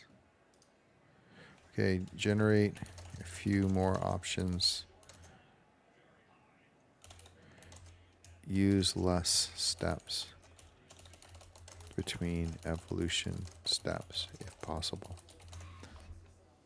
I mean, we're getting, these are good. I think I like something like this better than, this one's cool though. It's kind of weird. This one's kind of good. I kind of like this one, to be honest. I download this one. If we get a better one, we'll add it.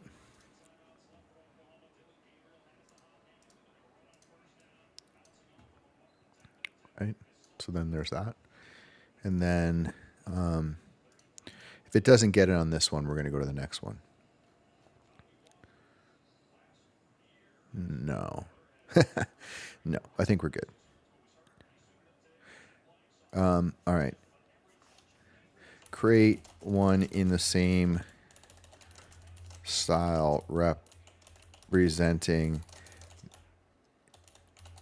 the discovery of fire and the protection plus ability to generate energy. It's important to my life, but not as important. So I'm going to see if that one works.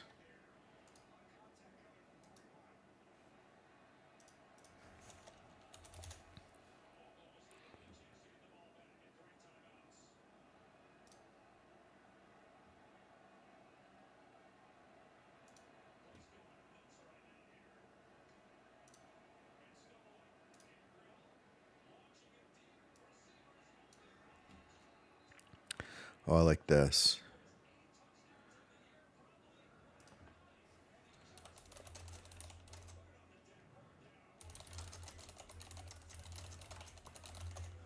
I like this one.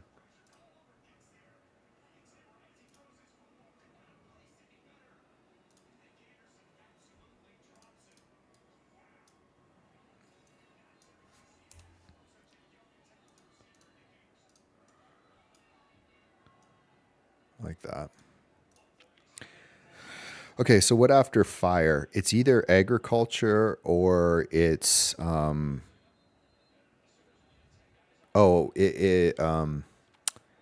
spreading out.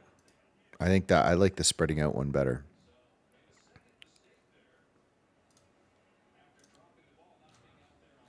No, okay. Make one for the expansion migration of humans across the planet.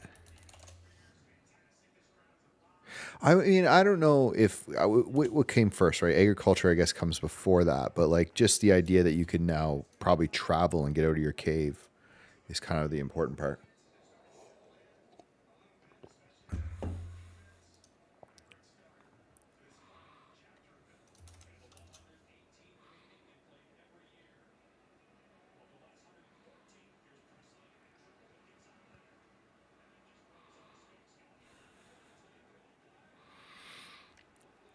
I don't know. It's either agriculture or it's the expansion.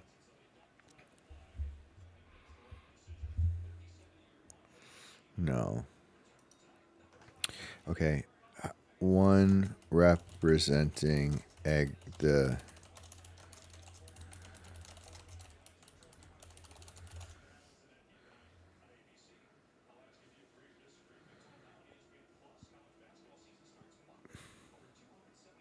I like this one though.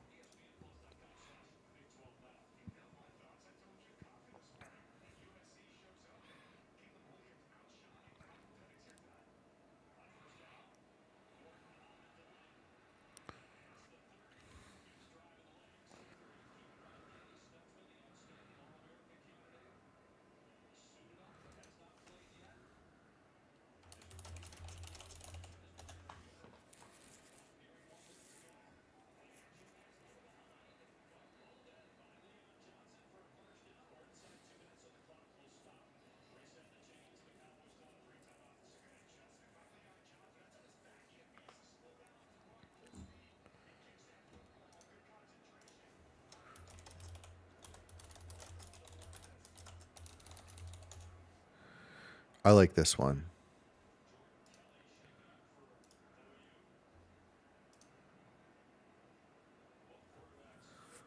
Or maybe this.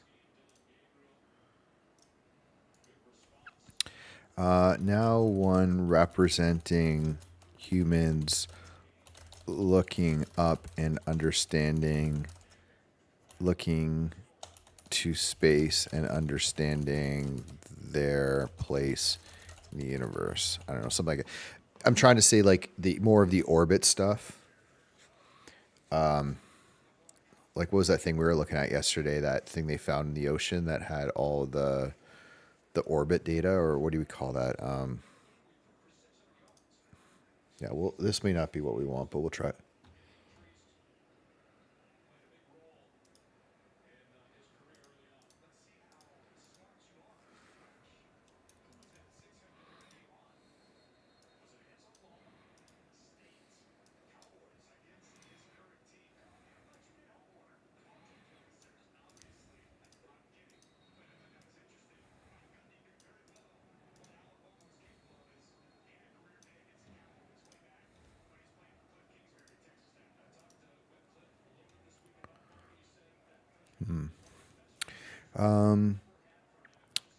Use a telescope with the person looking up.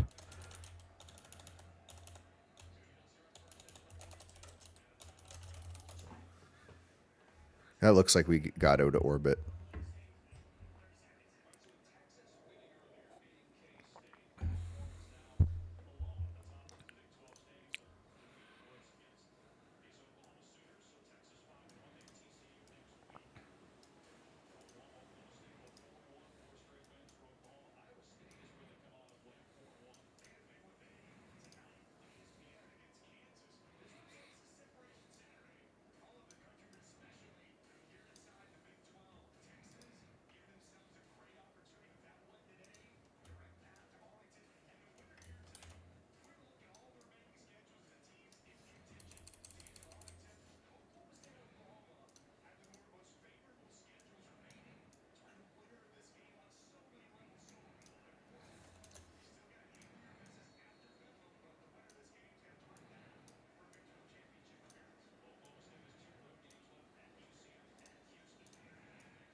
Oh, I like this.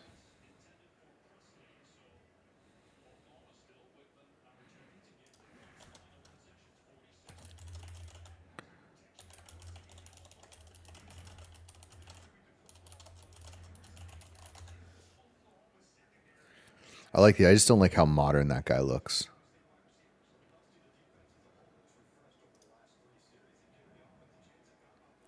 Okay, so we got Earth, life, evolution, fire, agriculture. Then you could have travel and slash cosmos stuff.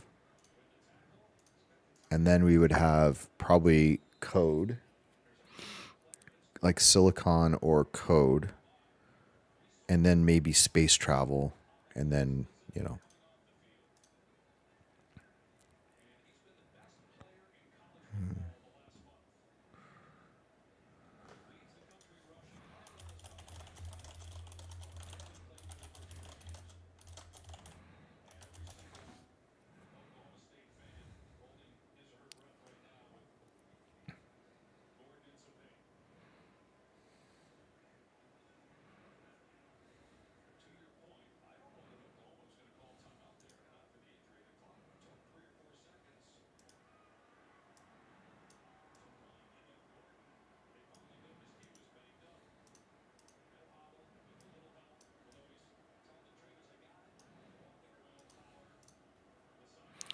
Is there like a way to just crop?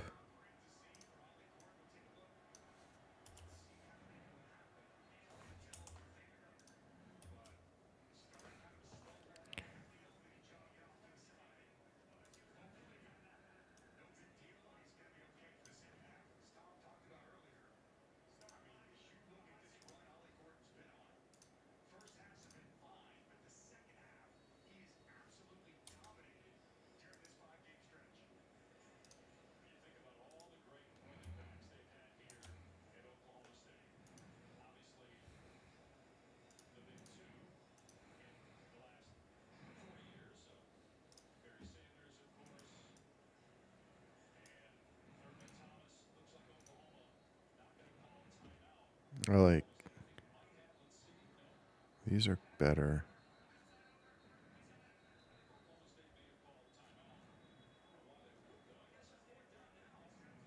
I think we might use this one.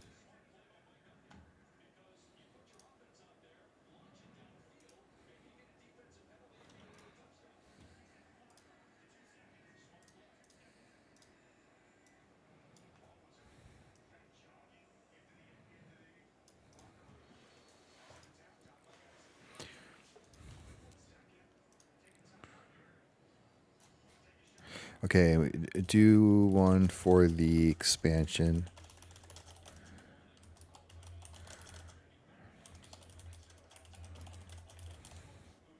See if I can get a better one for that.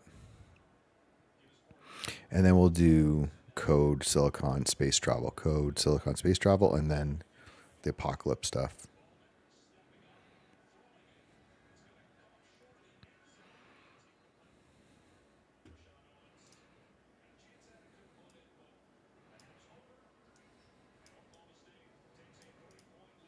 Try to get these the same.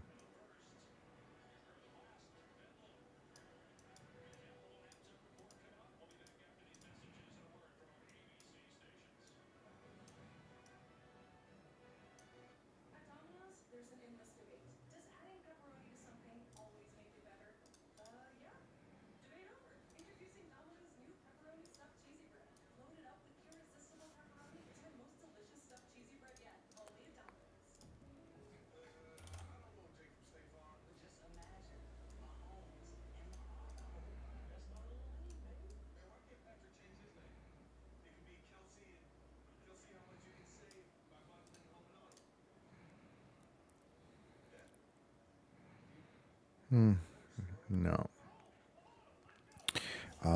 More options.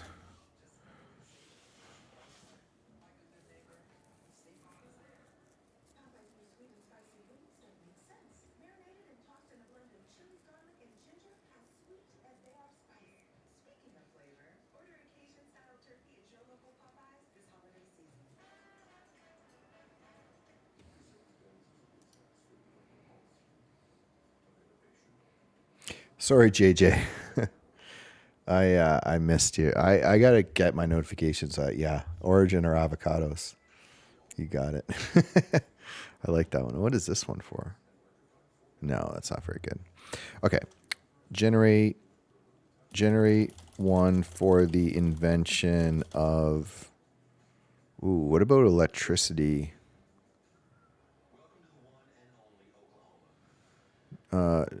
Silicon chips, computers, and code. Let's see what we get for this one.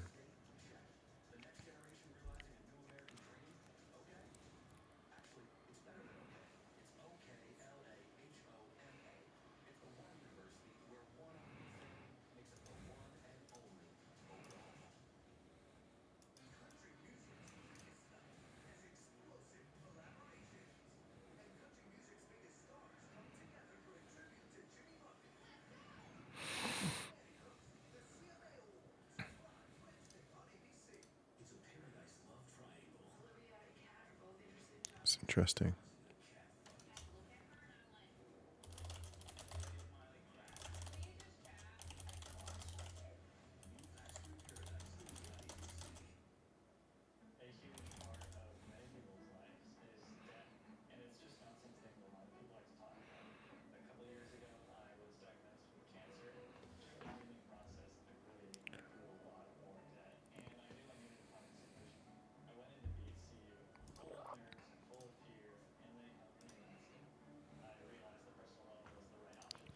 This is cool.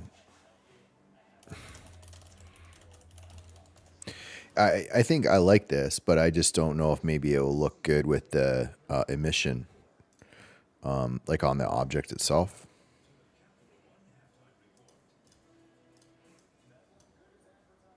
See, it kind of like already looks like these are really good.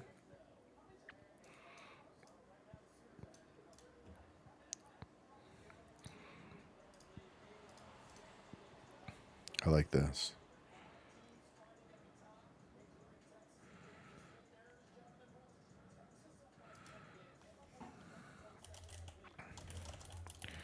Keep this style bold and simple, but include some code.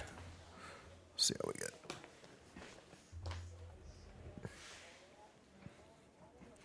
Math, like I feel like math should be in here.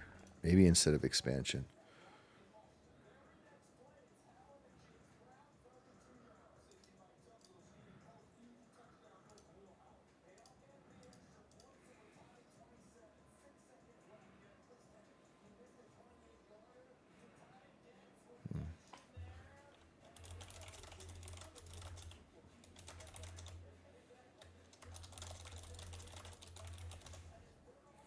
I should have said binary. I don't know why I said code.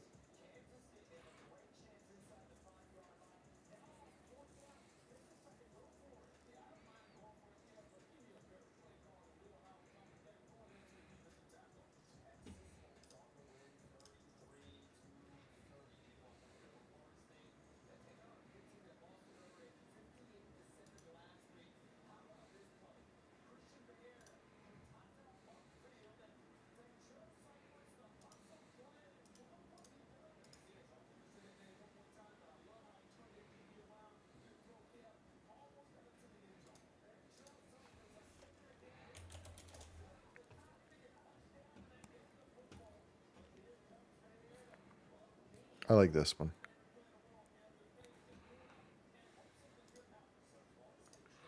Okay. Try again depicting the microchip and binary. Let's see.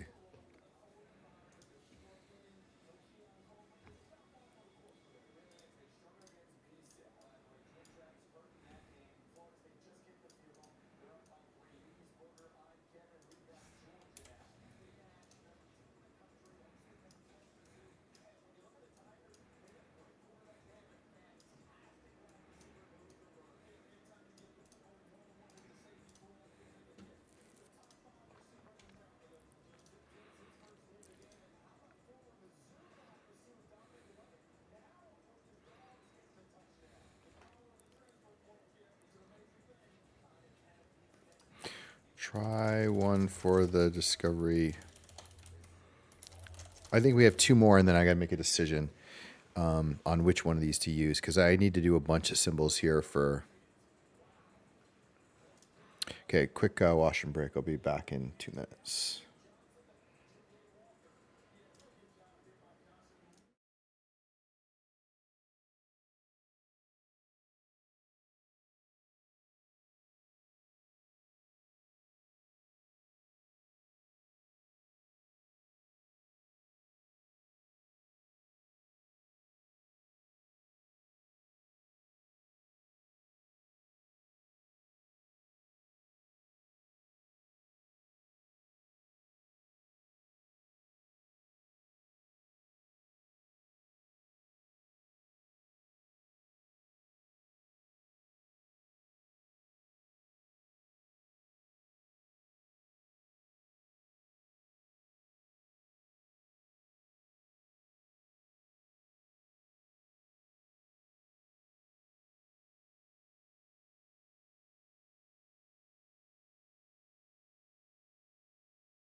Okay. Oh. Heavy server load. 1 minute. Okay.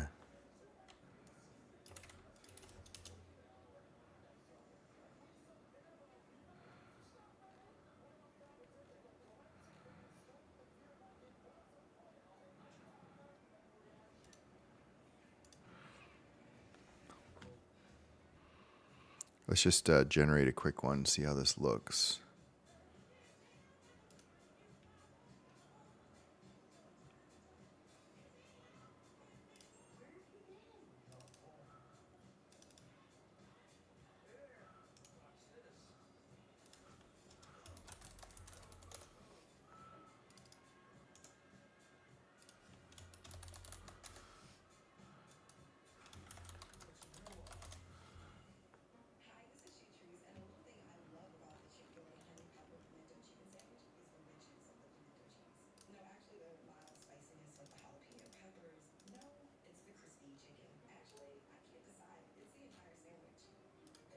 Okay, so here's the idea, right?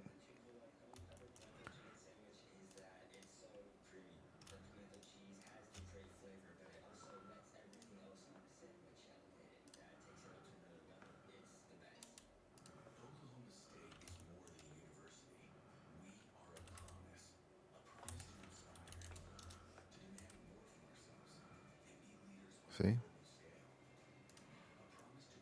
I love it.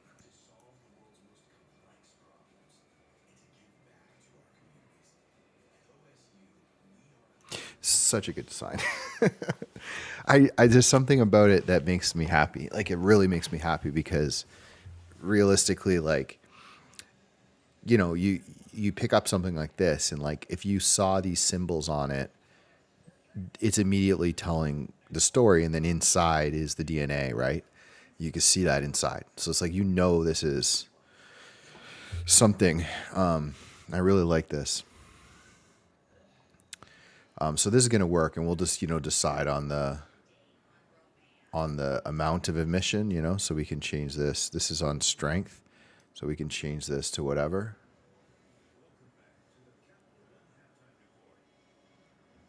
There we go. And these should wrap perfect. Okay, we're good. Well, this is interesting.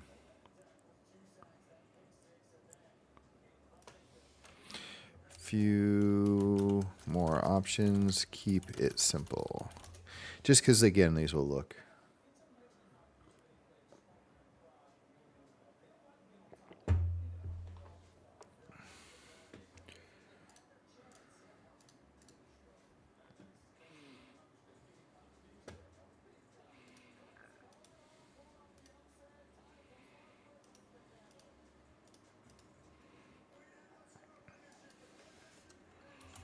Oh, I like that. I like this.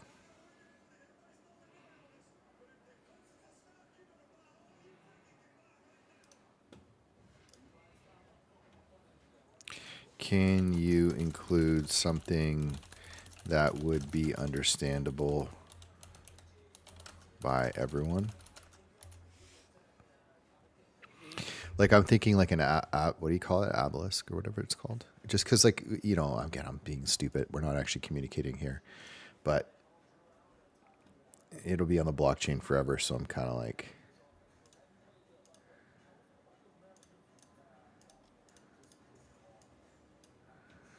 I like this math one maybe over this because I think we can do an expansion one with space. Like I think we could have one that has like us kind of exploring, but also space. So I feel like after this, maybe math and then space and then code. Yeah, I like the feel of this. I like that. I also like the circular ones, to be honest. I wish that we could kind of replace these, but I'm not going to go crazy. I like that one. And then I like the silicon. And then one more, space travel. Yeah, no, I like this. Okay. Now one showing the expansion and also to Earth's orbit and the moon. So we want to show that, Earth, that we're not off of our planet, but we have.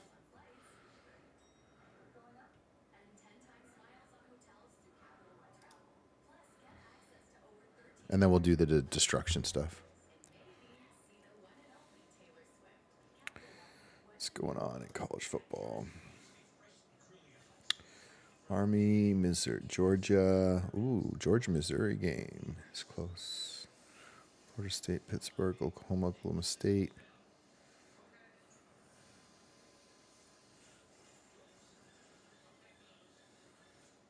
Michigan, Washington, LSU, Alabama, Colorado's tonight.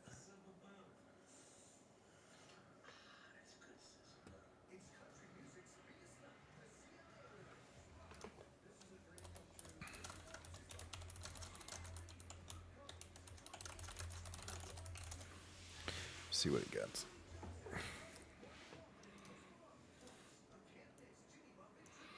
So this I'm happy with. I don't know about this internal symbol. I could do.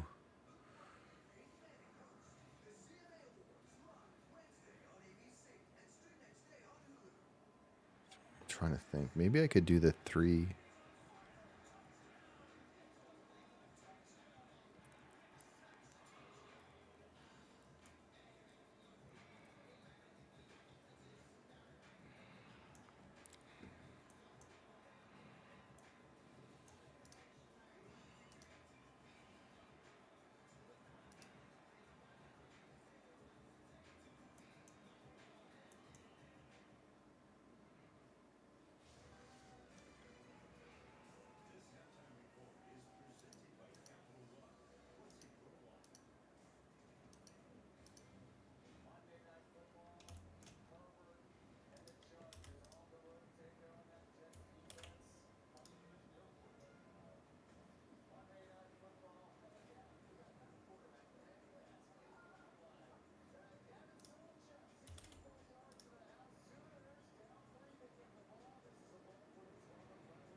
No.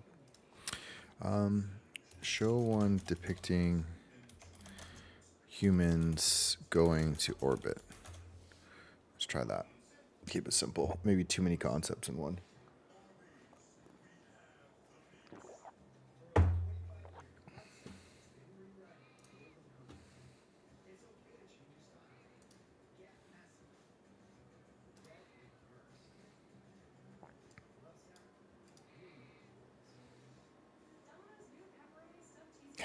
Thanks, JJ. JJ, you don't have to dox yourself, but are you one of my people collected this? I have some ideas. I have a couple J's in there. If not, that's cool. Yeah, thanks, man. I'm excited about this. This is like a lot of work detail, but this is really important to doing it. Can you imagine it? Like, can you just picture like picking that up and someone trying to decipher it? I kind of think it's a cool concept.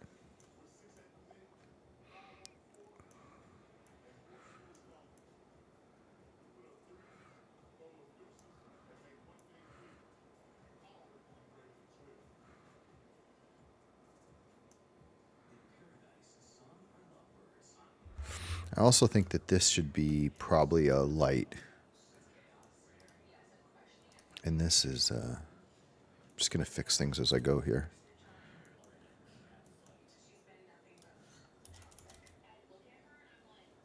There we go.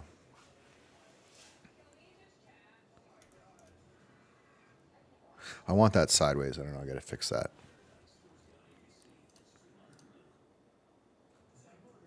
Ooh, I like that. I like that. Oh, maybe this one. Yeah, no, this is better. This looks cooler. Yeah, let's go with that.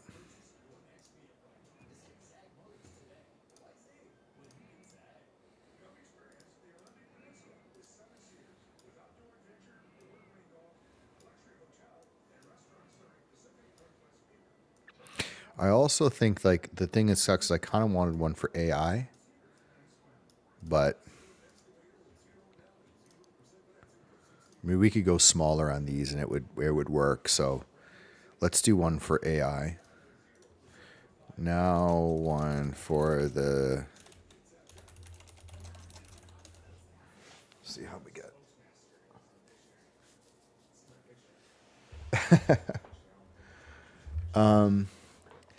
I don't know, man. It was a series of things. I mean, the ChatGPT stuff really does help me because it's almost like just having someone to talk to. The streams help me too because I talk to myself. But I don't know, man. This whole story is, I have a script. It's so crazy, dude. Like, I have a script that I've got an outline for a whole, like, it's kind of a video game. Oh, I like this one. It's kind of like a video game concept that's fitting all into the story. And just like this whole idea of like preserving data has been really something I've been super interested in. It's kind of all my work, like the 3D renders of landscapes that I do are all based on that idea. I like this one. So I'm going to see, I'm going to try to maybe bring these either smaller or remove something.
Okay, so let's go through this. Although it's annoying that the Earth one is the only one that has like a bit of a different background, but I really like this. So we might try to generate that again. So we have the Earth conditions, then we have DNA, then we have evolution, then we have fire, agriculture, math, space, code. I think these are the ones, and then AI. I think these are it. I think these are it. I don't think the expansion really matters. So let's try to do one more. Now one showing the Earth, moon, and sun. Let's just see if we just start back to here. It's on a roll with these, so maybe we'll get something cool. And then we need to bring these all down. So we're just going to kind of bring them down in size and less margin.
See if I can't seem to get this one. I don't know what it is. Moon looks like it's made of cheese.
One.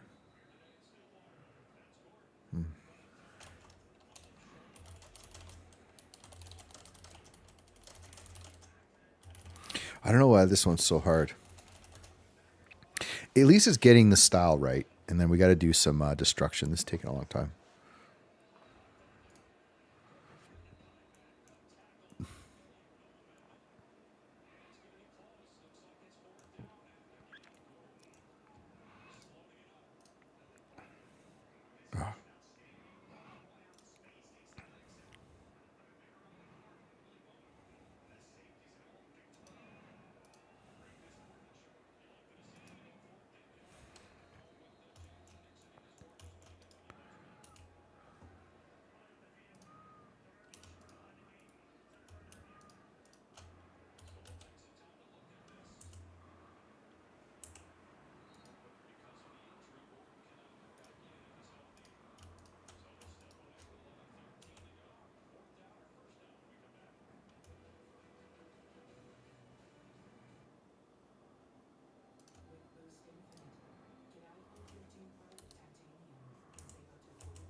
See if this gets it.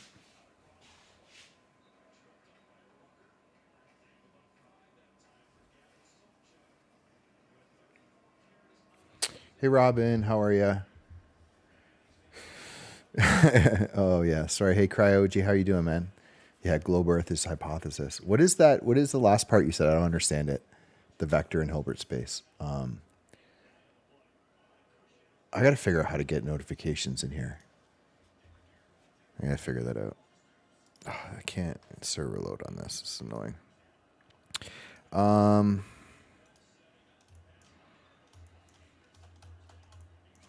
What if I can move?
I saw this somewhere.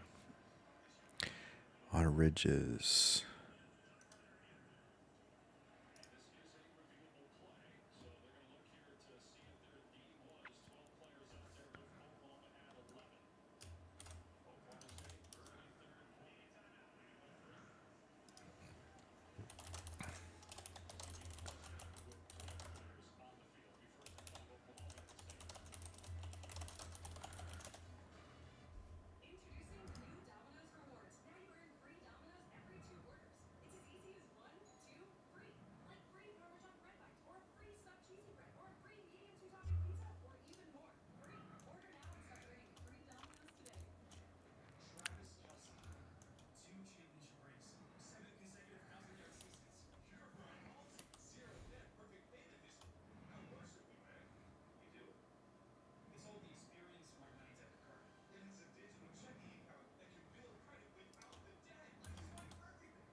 What about the Mets? Yeah. Oh wait. Hold on.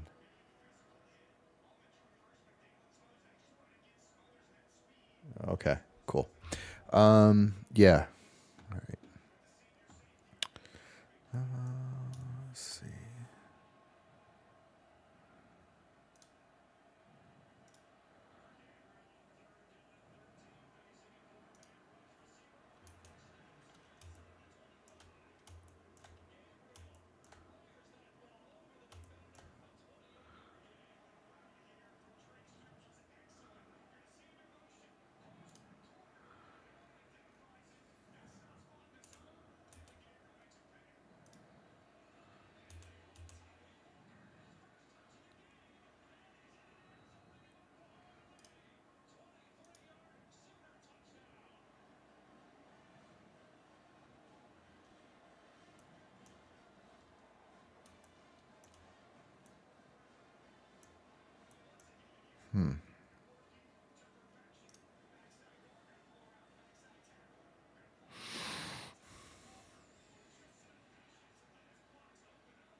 Okay.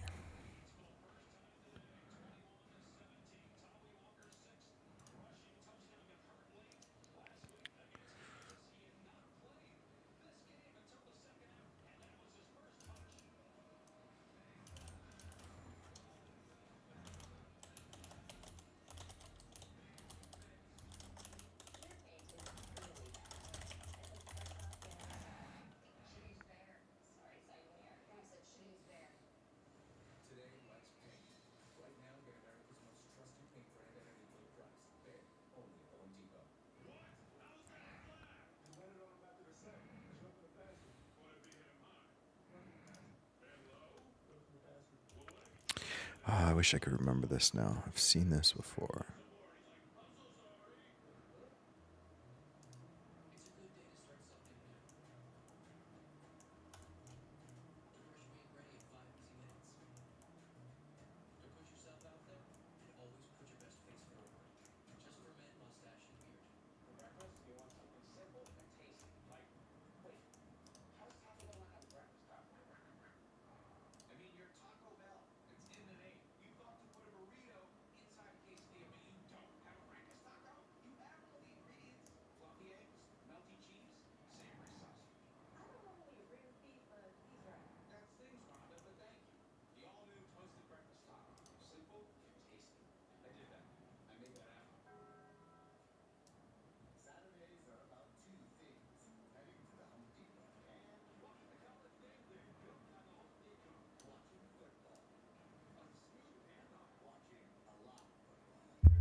Try this again with only the sun, earth, and moon with a black background. White monochrome. Vector style. Vector style. See what we got. No problem, man. Yeah, I appreciate it, and yeah, don't be afraid to say hi on Twitter or Instagram or wherever. But nice to have you, JJ. I appreciated you joining in. Have a good night.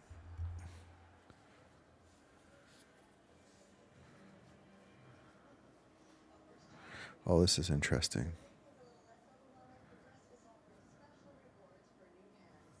I kind of like this. This one's really good, other than Saturn, because it kind of shows Jupiter and Earth.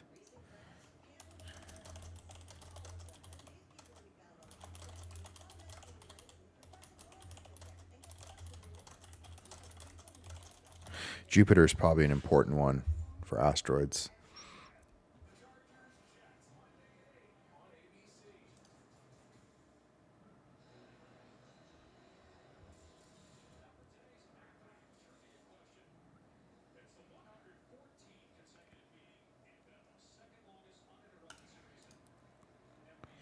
It's all got cryogy. I just I'm focused. I can't spend too much time just engaging in that stuff. So yeah. Okay. Oh, this is interesting.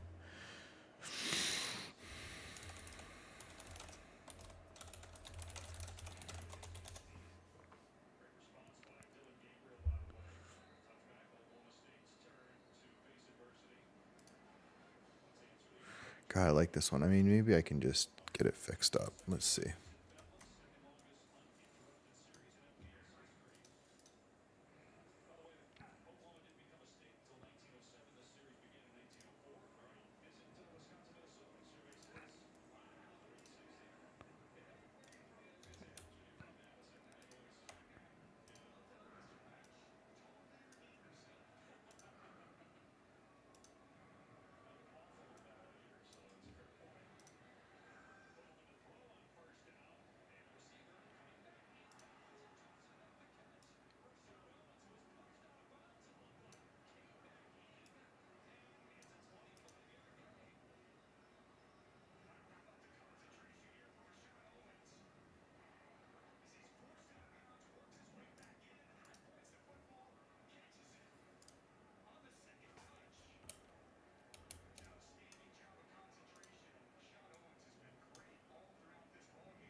Okay, if it doesn't get it, yeah.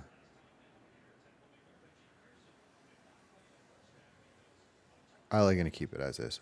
Okay, so generate a symbol for a nuclear explosion in the same style. Black background, white monochrome, and simple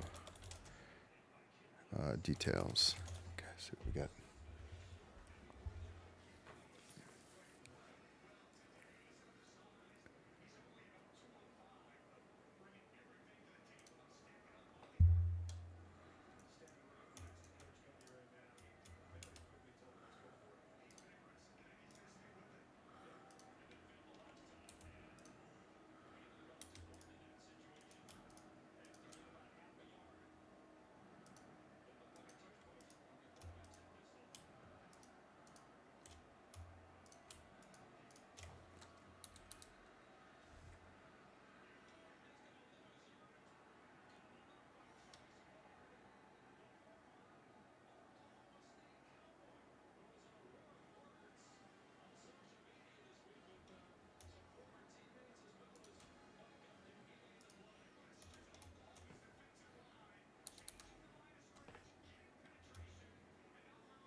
I like that. I think that's good.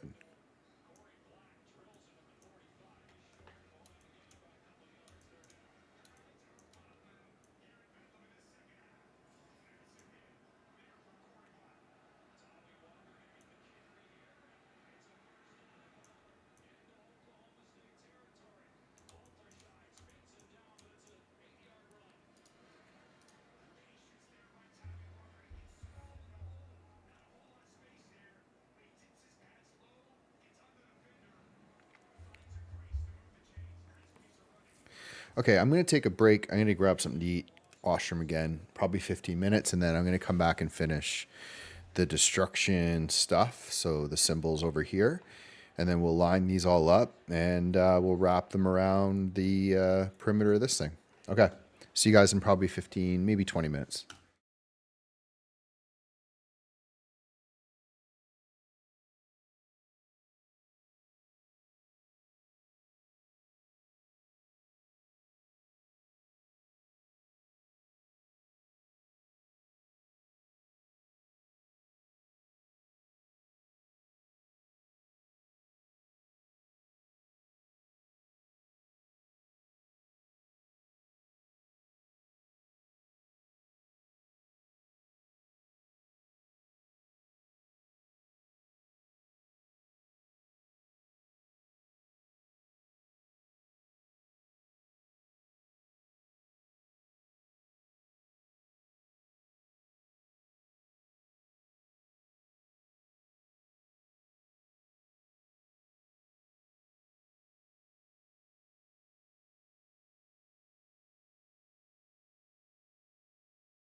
Okay, we're back. Just getting the audio or video back. Ooh, okay.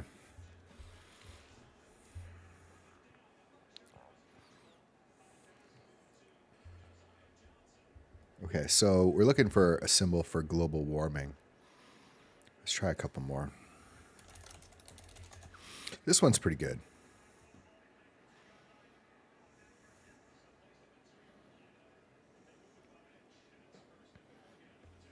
Then we'll do meteor.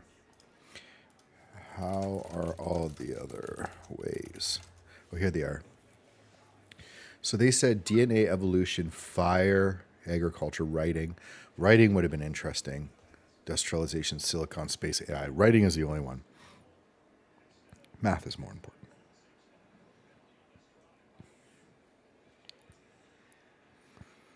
And then, so we have nuclear war, meteor, climate change, pandemic. Notice it didn't say alien or AI. Notice that. It's trying to protect itself.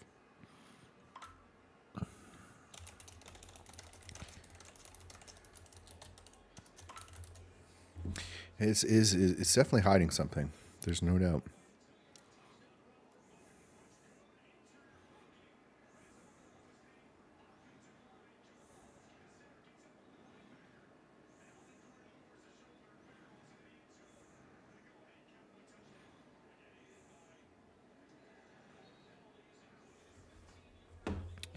Okay, artificial. Oh, now it puts artificial. It heard me talking. Bio, cyber warfare, nanotech, resource, economic collapse, technological, socio-political decay. Super volcano is a good one. Solar flares is a good one. Okay, I think we're gonna get some good. I like this one.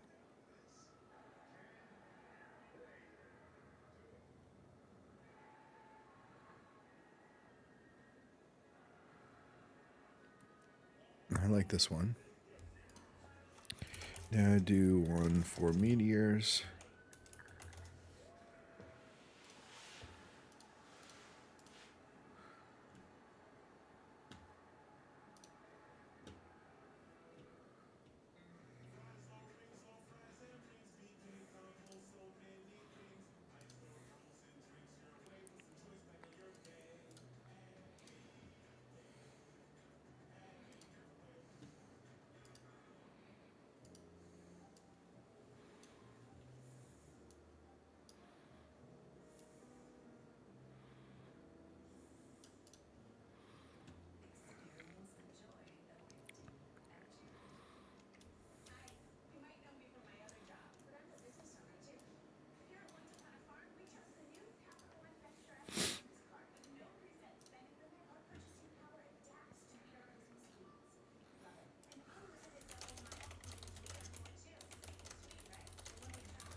Maybe 6.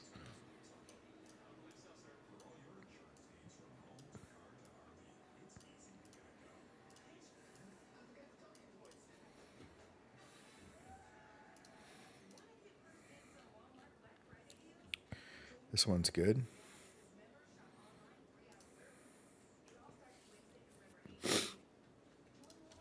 Now one for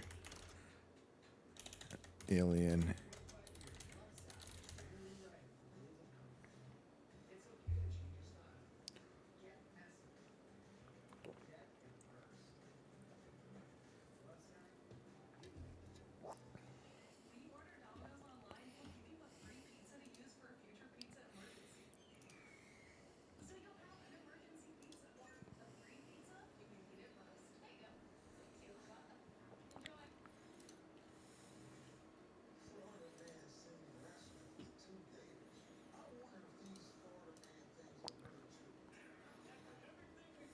Oh, this is good.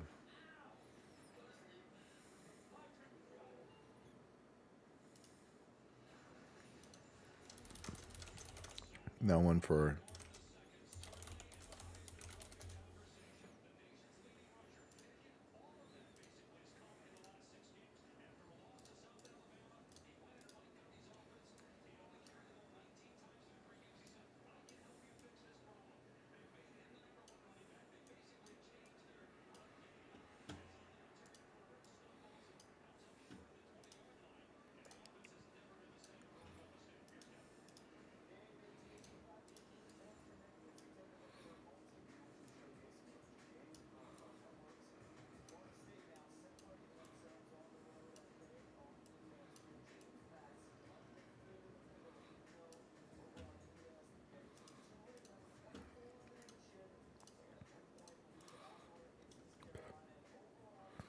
I like this one.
I like this one.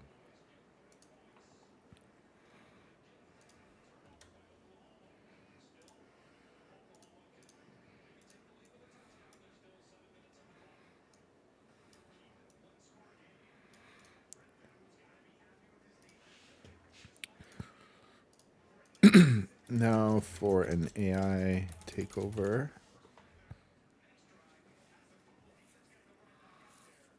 What else?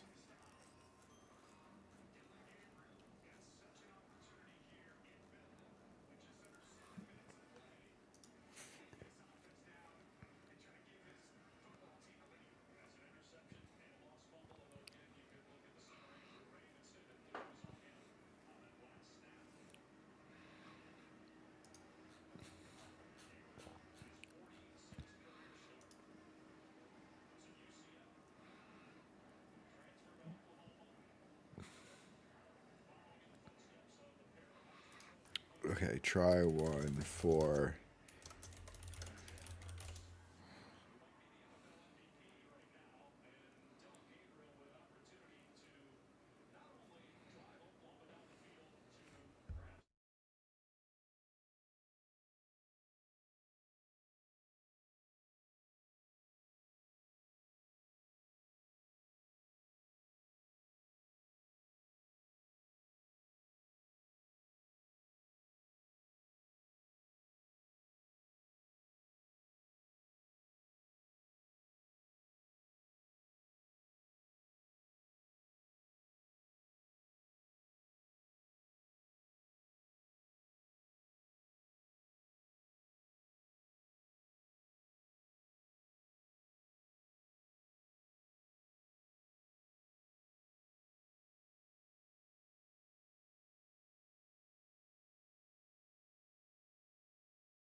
Three-minute wait.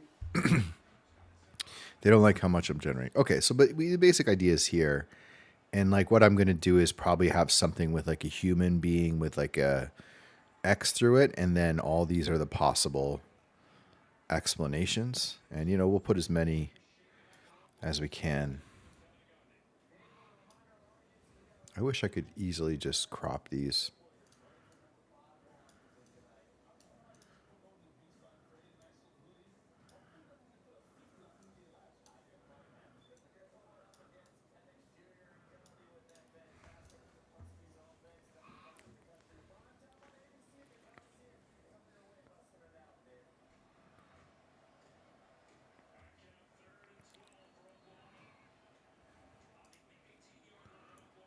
Okay.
Okay, so this is what we got so far. I'm happy with it. I got to make a decision now, and I got to do a bunch of stuff with the UV unwrapping.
Okay, quick break. I'll be back.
Okay, I'm back. Let me see where it is.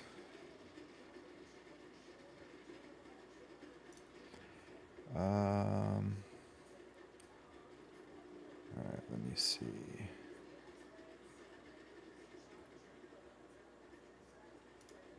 Where's my chat? Where's my chat so I can see what Cryogy's going on about? I don't know why it's not showing up.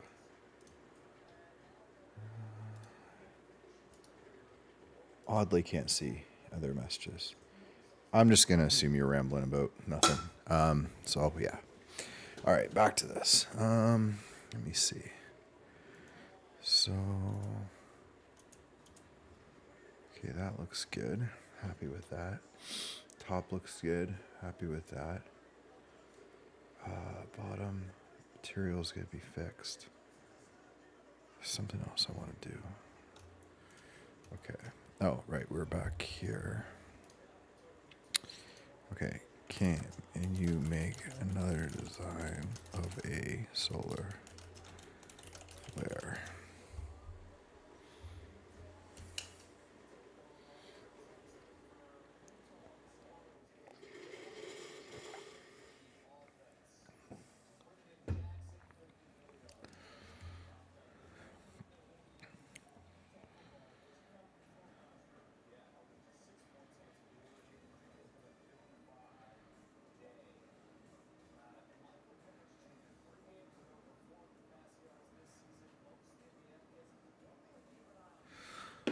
No, man, why can't I get it good?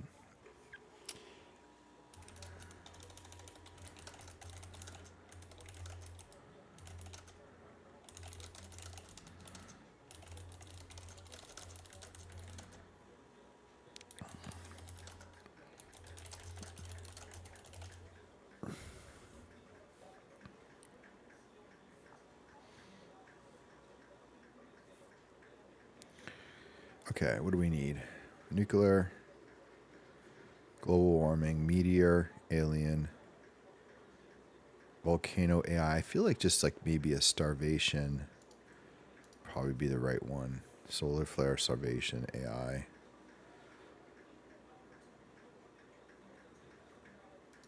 We'll see how many more we can come up with. Oh, there you go. I like that.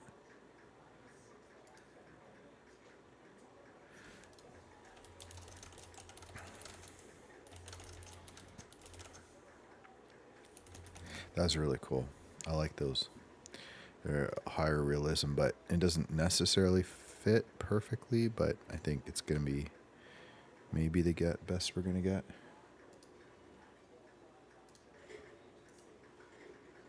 Okay, so we'll put this one in. We'll go here. I figure out how I'm going to end up arranging these. Looks like I'm blaming AI.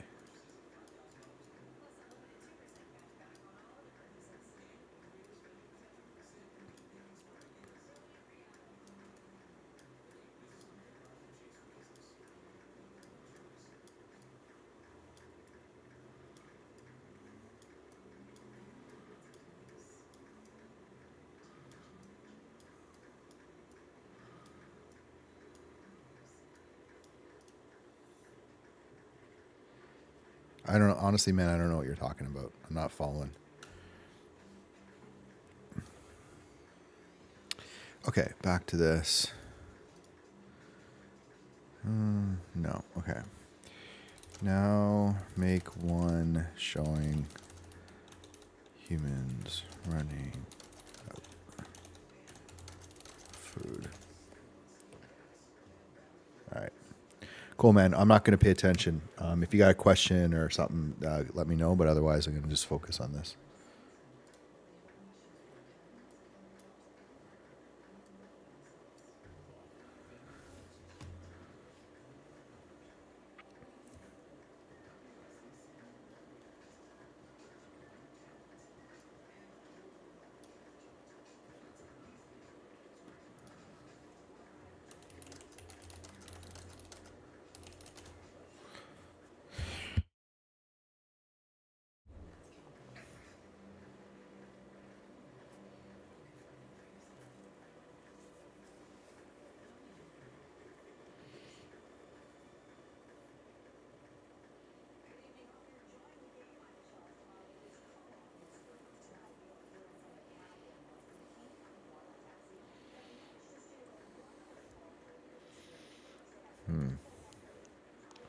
This one's not bad.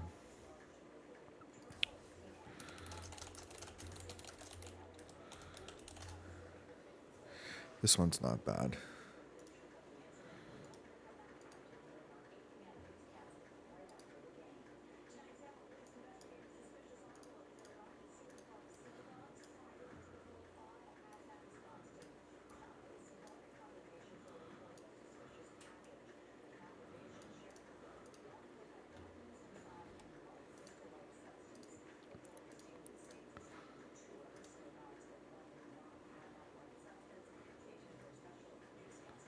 I think I like this one better.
I don't know why I can't get a good solar flare.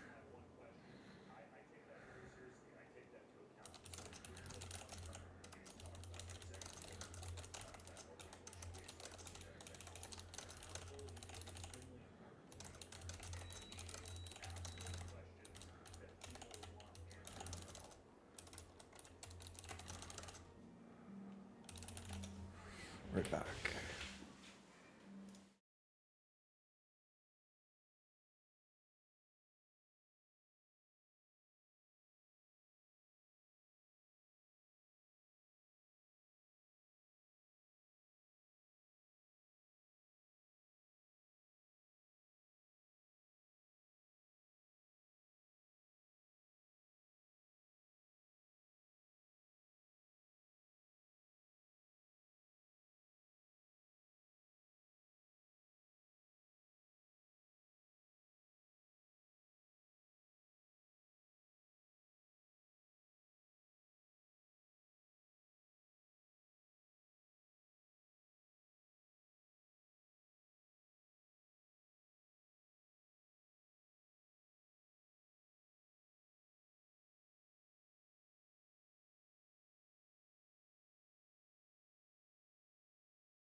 Cannot get the solar flare. Like, you cannot get a good solar flare. It's crazy.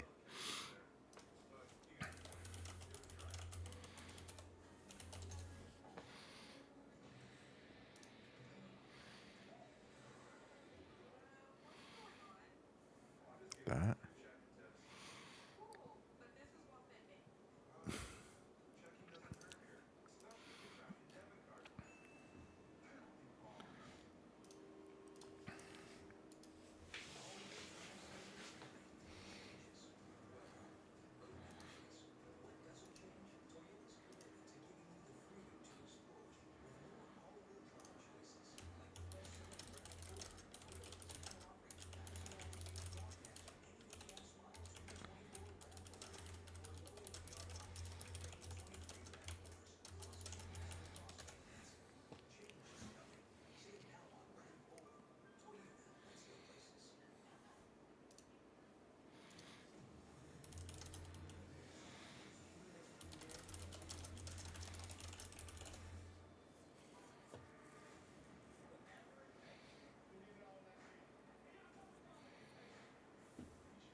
There's always something power's going on this now.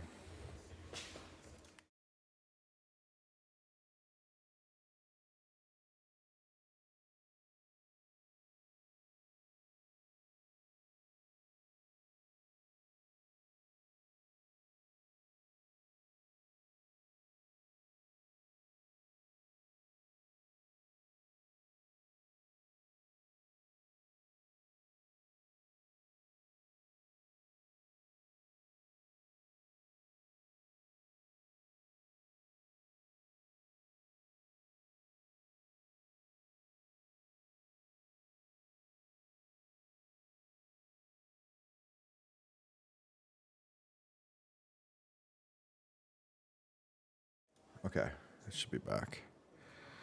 Oh, man. Okay, let's try this, what they said.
I can't get it. Oh, that's so crazy. Okay, we're going to keep this one.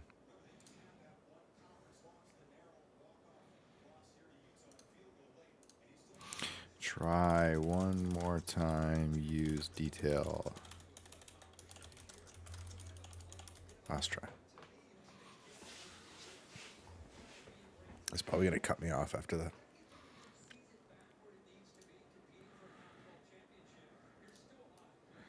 I think I need one more. And that would be it.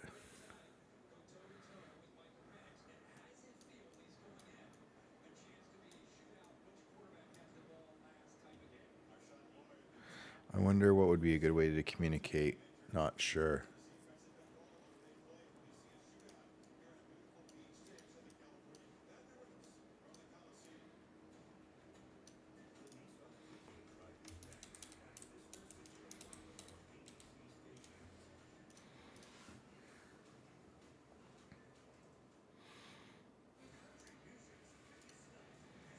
Nope.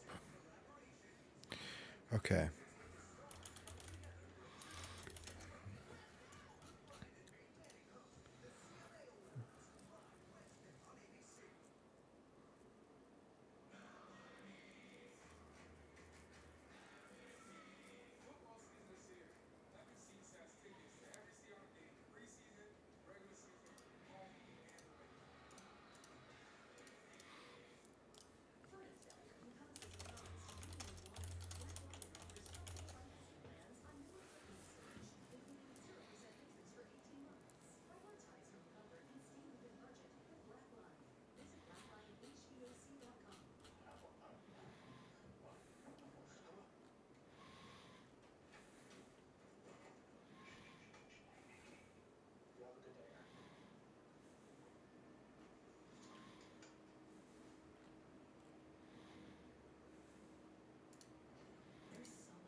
I like this one though.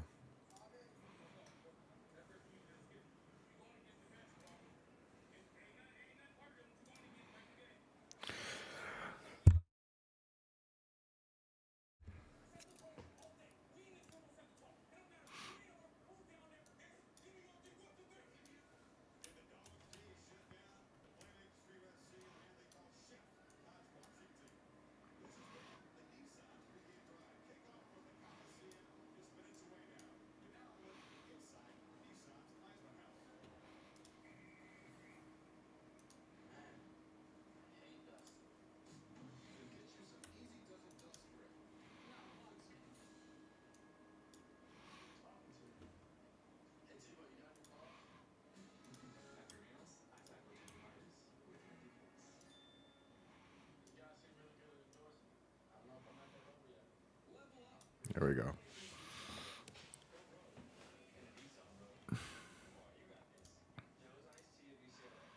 Oh, maybe this is better. This one's better. Oh, that's really good. This is cool though, but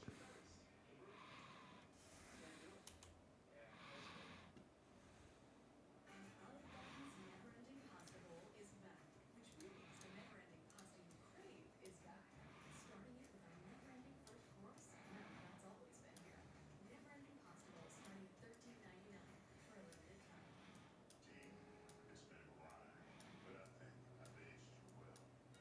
Some might say perfect. Who's ready? okay.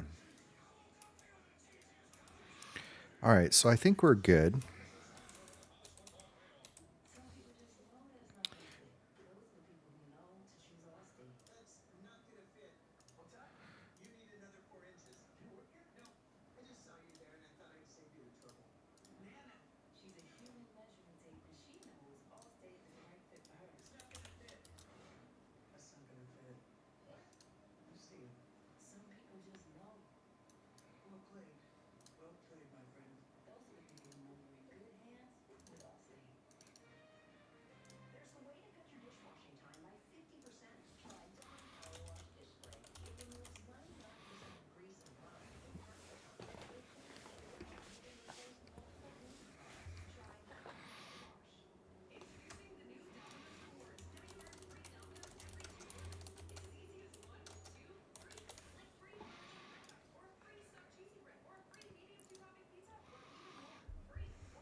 Okay.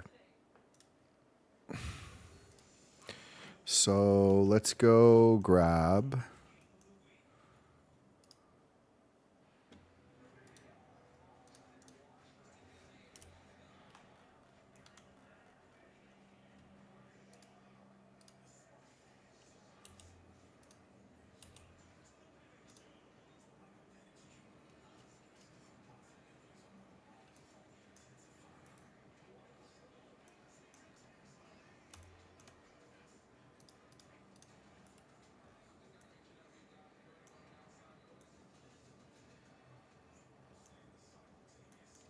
Okay, I like this. I'm just gonna just play around a little bit with.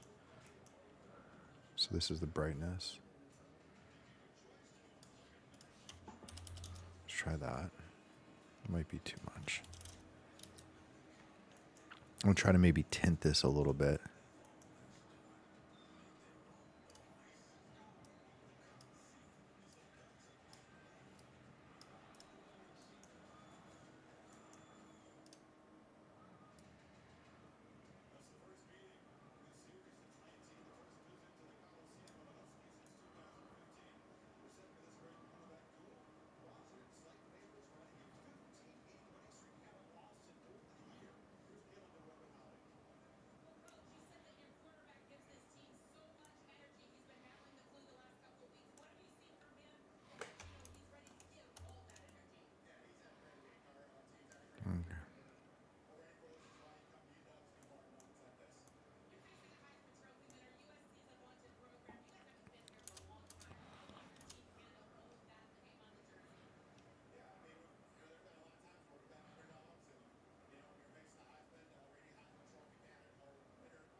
Okay.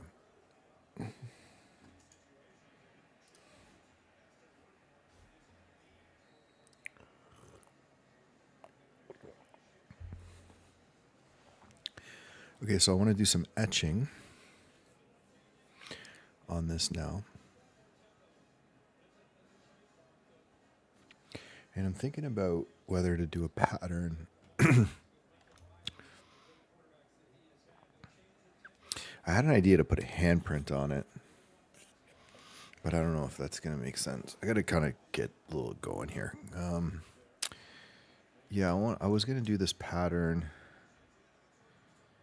I don't think I want any detail on the bottom. I need the logo. Let me just try this pattern one more time.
I like what I'm doing, but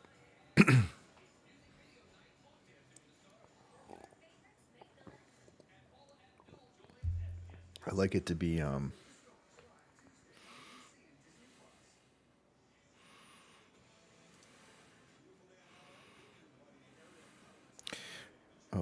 shit.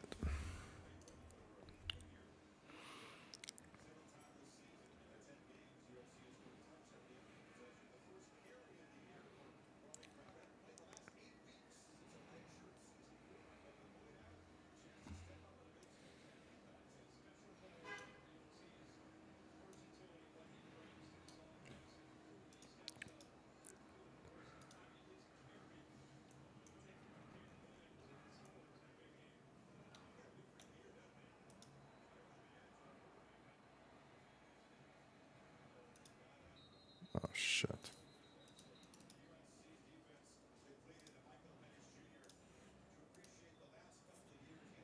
Shit.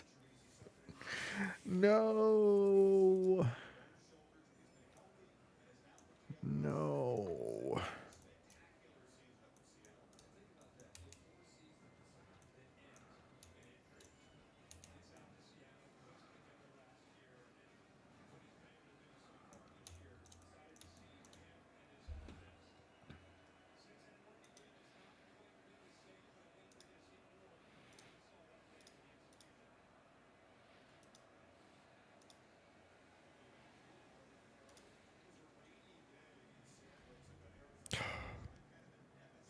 So it's set to autosave every 5 minutes.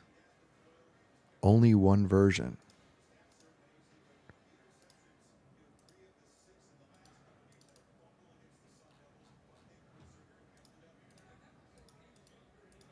So what happened there?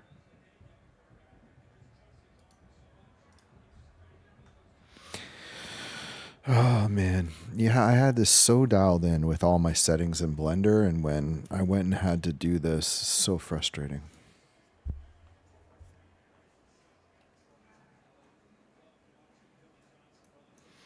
So I mean, I gotta go and fix the. It's not a huge amount of work. It's just really annoying.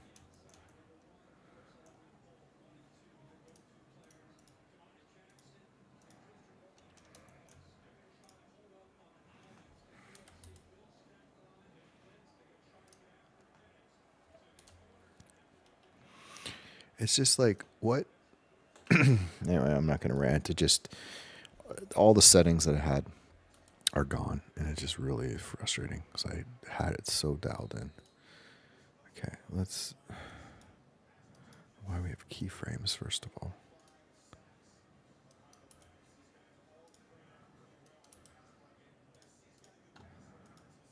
Okay, what's the base? That's that ring, which we're getting rid of. Okay. And then upper.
Oh no, is all these things are gone.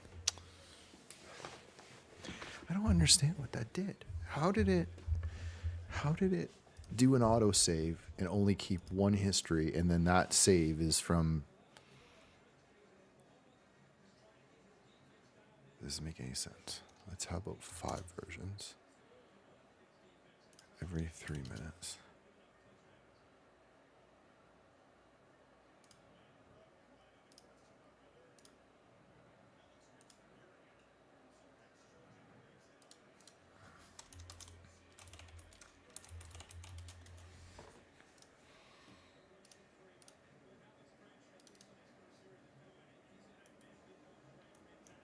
Okay, this one's a better version.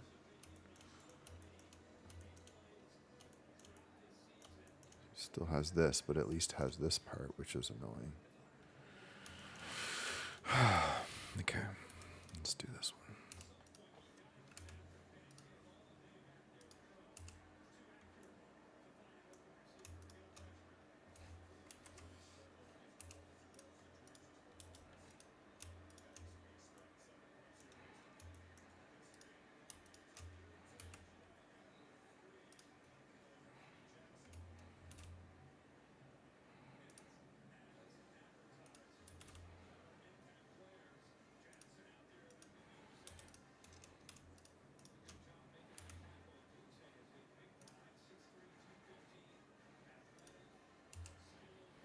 Okay, so that looks good. This has got the material. It's got the right thing. It's got the top. I think this is all good. And then it's just whether I want to do those designs.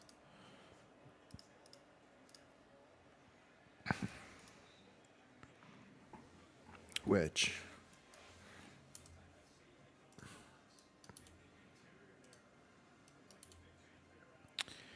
I really shouldn't, but I would like to do them.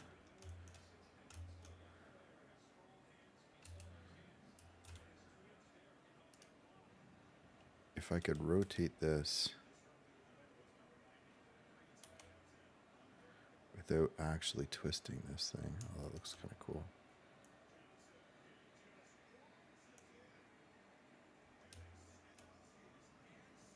That's really neat.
I don't know all of a sudden why.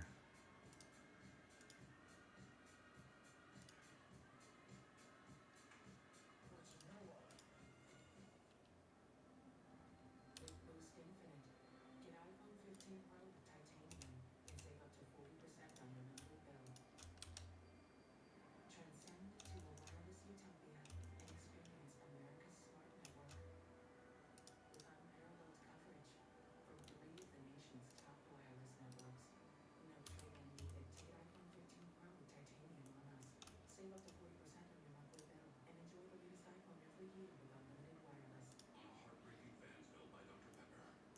So this is goodbye? Text movie to the conference. So we're not rivals anymore? What about our history? Two islands bigger than a star, bro. Yeah.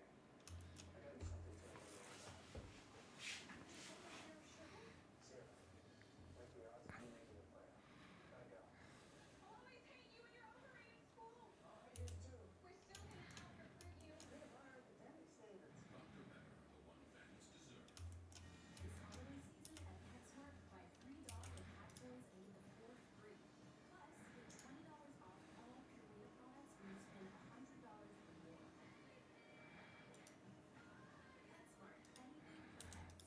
Popeye's new sweet and spicy wings don't make sense. Marinated and tossed in a blend of chili, garlic, and ginger, as sweet as they are spicy. Speaking of flavor, order a Cajun style Okay, that's interesting. Popeye's this holiday season. Waited all year for Black Friday. Ashley's Home Furnishing. House on top-rated furniture with 0% interest for 60 months in-store only. Shop doorbusters starting at just $199.99 and featured finds starting as low as $22 a month in-store only. Only at Ashley. When it comes to Nature Valley's classic crunchy bar, which camp are you in? Are you a cautious cruncher? Or do you throw firmly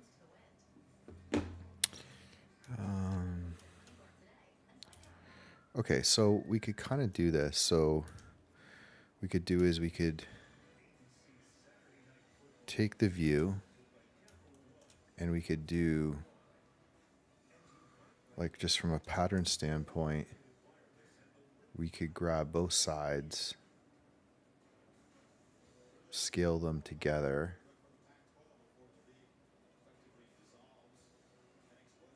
Okay, let's just try this. So we're just going to put an edge loop on both sides.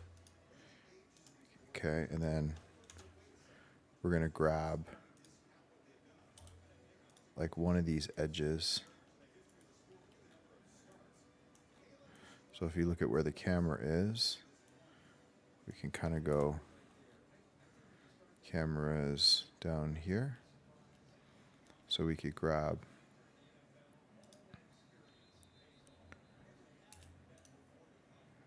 this one. So I guess it's here and here. And then It's our most tender cuts of steak, grilled and seasoned with cumin, oregano, and coriander. Finish with fresh lime and hand-chopped cilantro.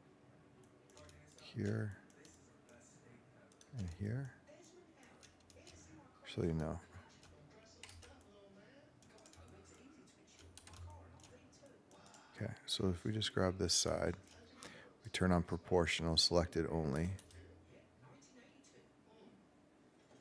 What we want is it to go in.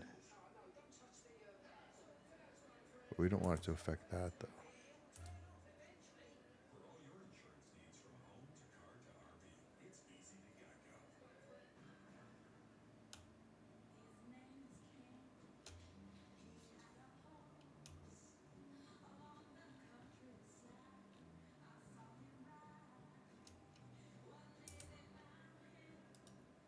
Casey Gillette's award-winning lineup. Men's Health's best beard trimmer for beginners, among Men's Journal's best beard shampoos and washes, and GQ's best beard conditioners for soft, no-itch facial care. Your beard is our trim. These are your tools. Casey Gillette.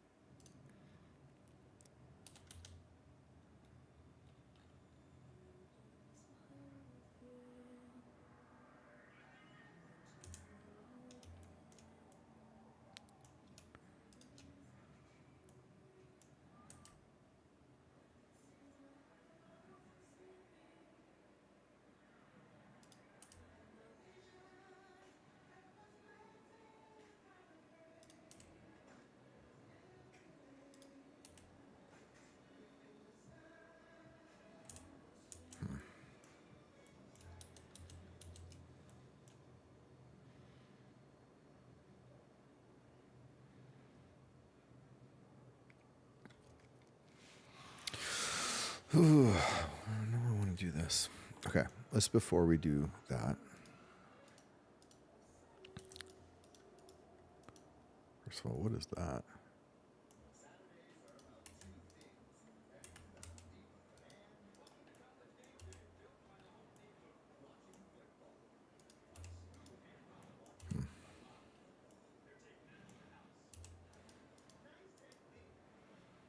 Oh, Target. Okay.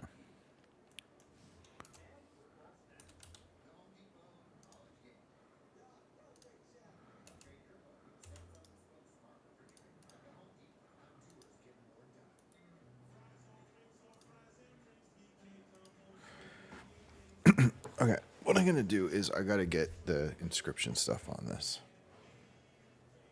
I'm gonna look for a good technique to do.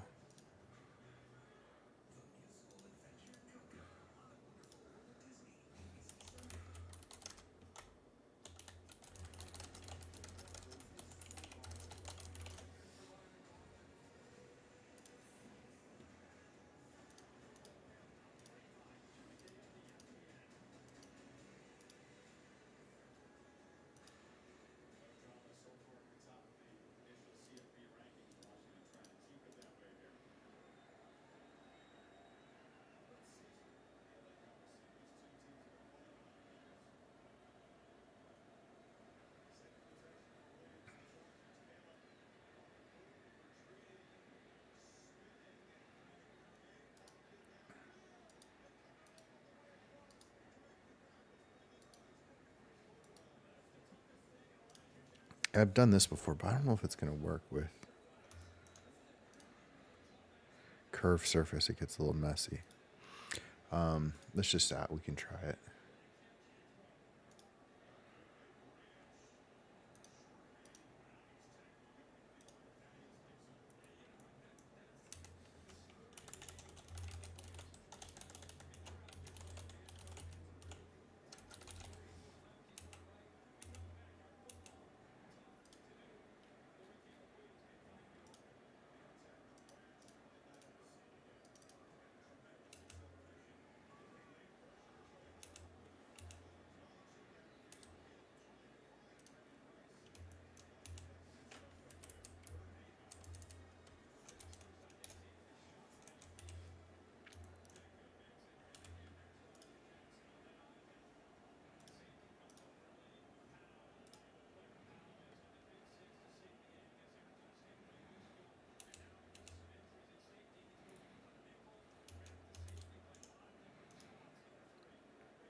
What the heck is going on?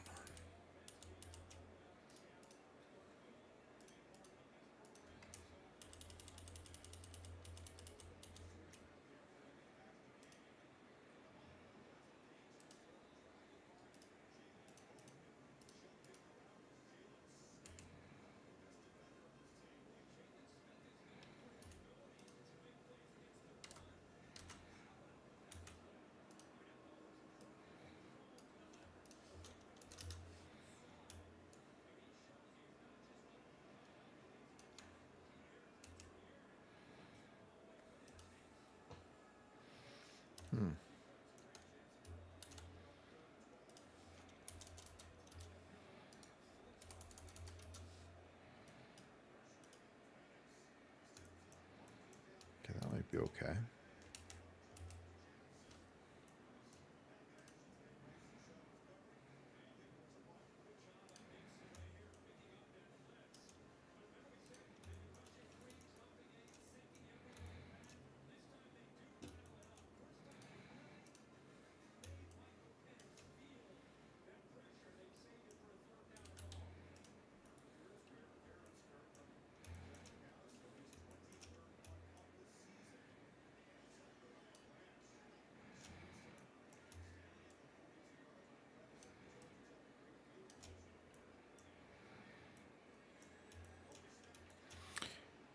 Okay. Let's see how this goes.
Should save that.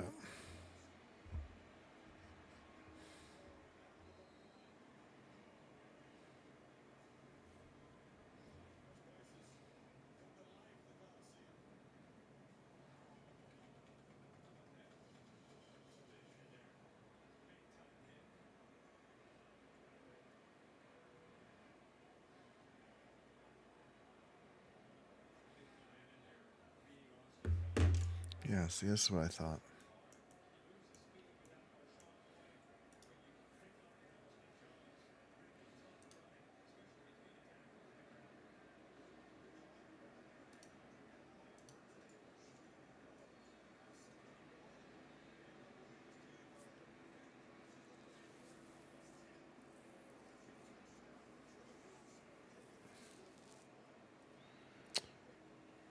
Hey, Ellen.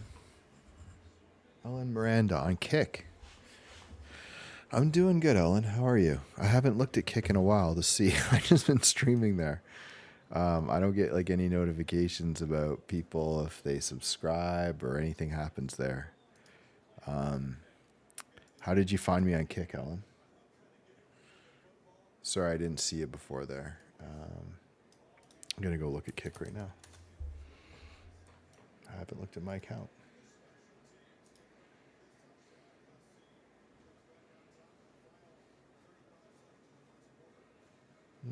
Not much going on. I gotta set up all my stuff on there though.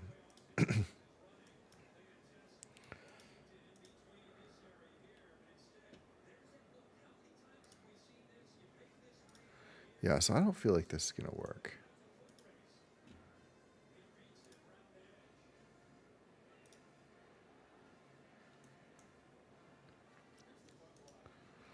All right, so what can my options be?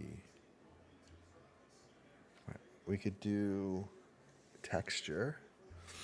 We could do a texture and then apply like an alpha stamp. And that would do. No, we don't want displacement, but maybe a little bump. Let's try that. So we'll just use one that we already have just to kind of test this. So let's just get rid of this text. And let's go to shader.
missing?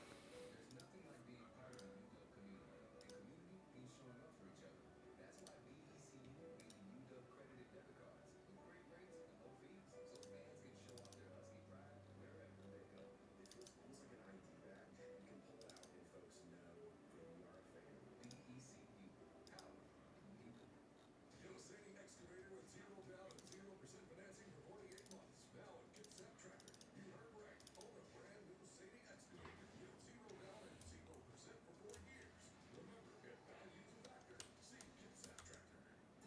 You're watching COMO 4. Message. There's black cake in the freezer. What is that? A tape. My children, I had to protect you from the life I was forced to have. Where's the Christmas document?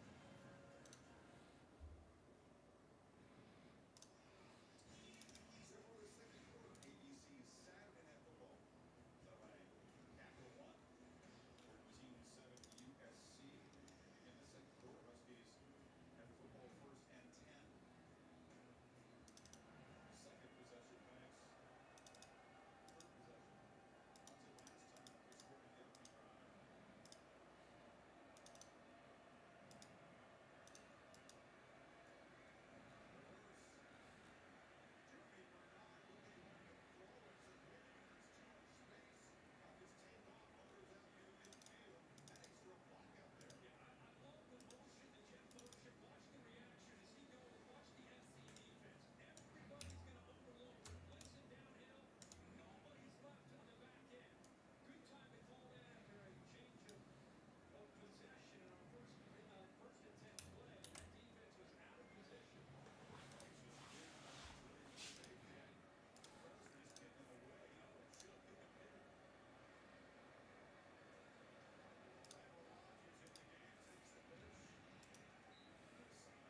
game takes the pitch. First down game. Did they use that jet sweep motion instead of handing it? This time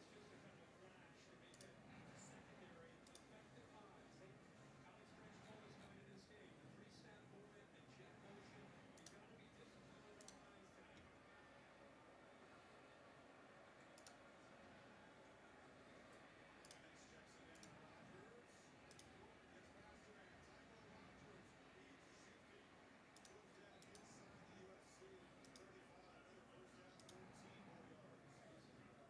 Good-looking young player on this team at USC, not only cleaning up big plays, but poor tackling this year. He's seventh most missed tackles in college football. If he's able to make that play in space, it's a much shorter game. Does a great job, and now Dylan Johnson back in the game.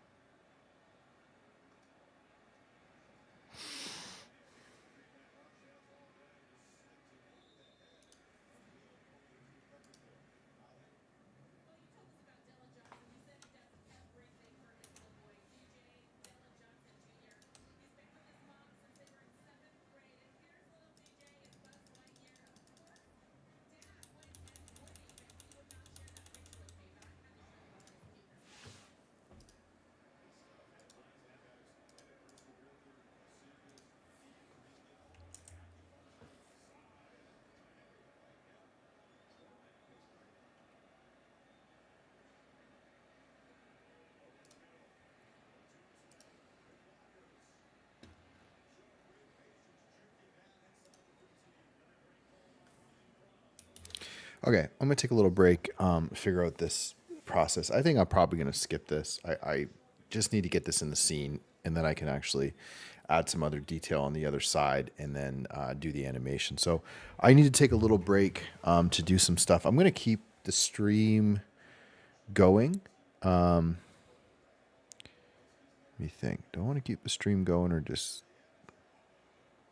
No, I'll stop the stream. So I'll stop the stream and I'll come back here in a few minutes, probably about an hour, and I'll be back. So thanks for joining, and I'll be back at this soon.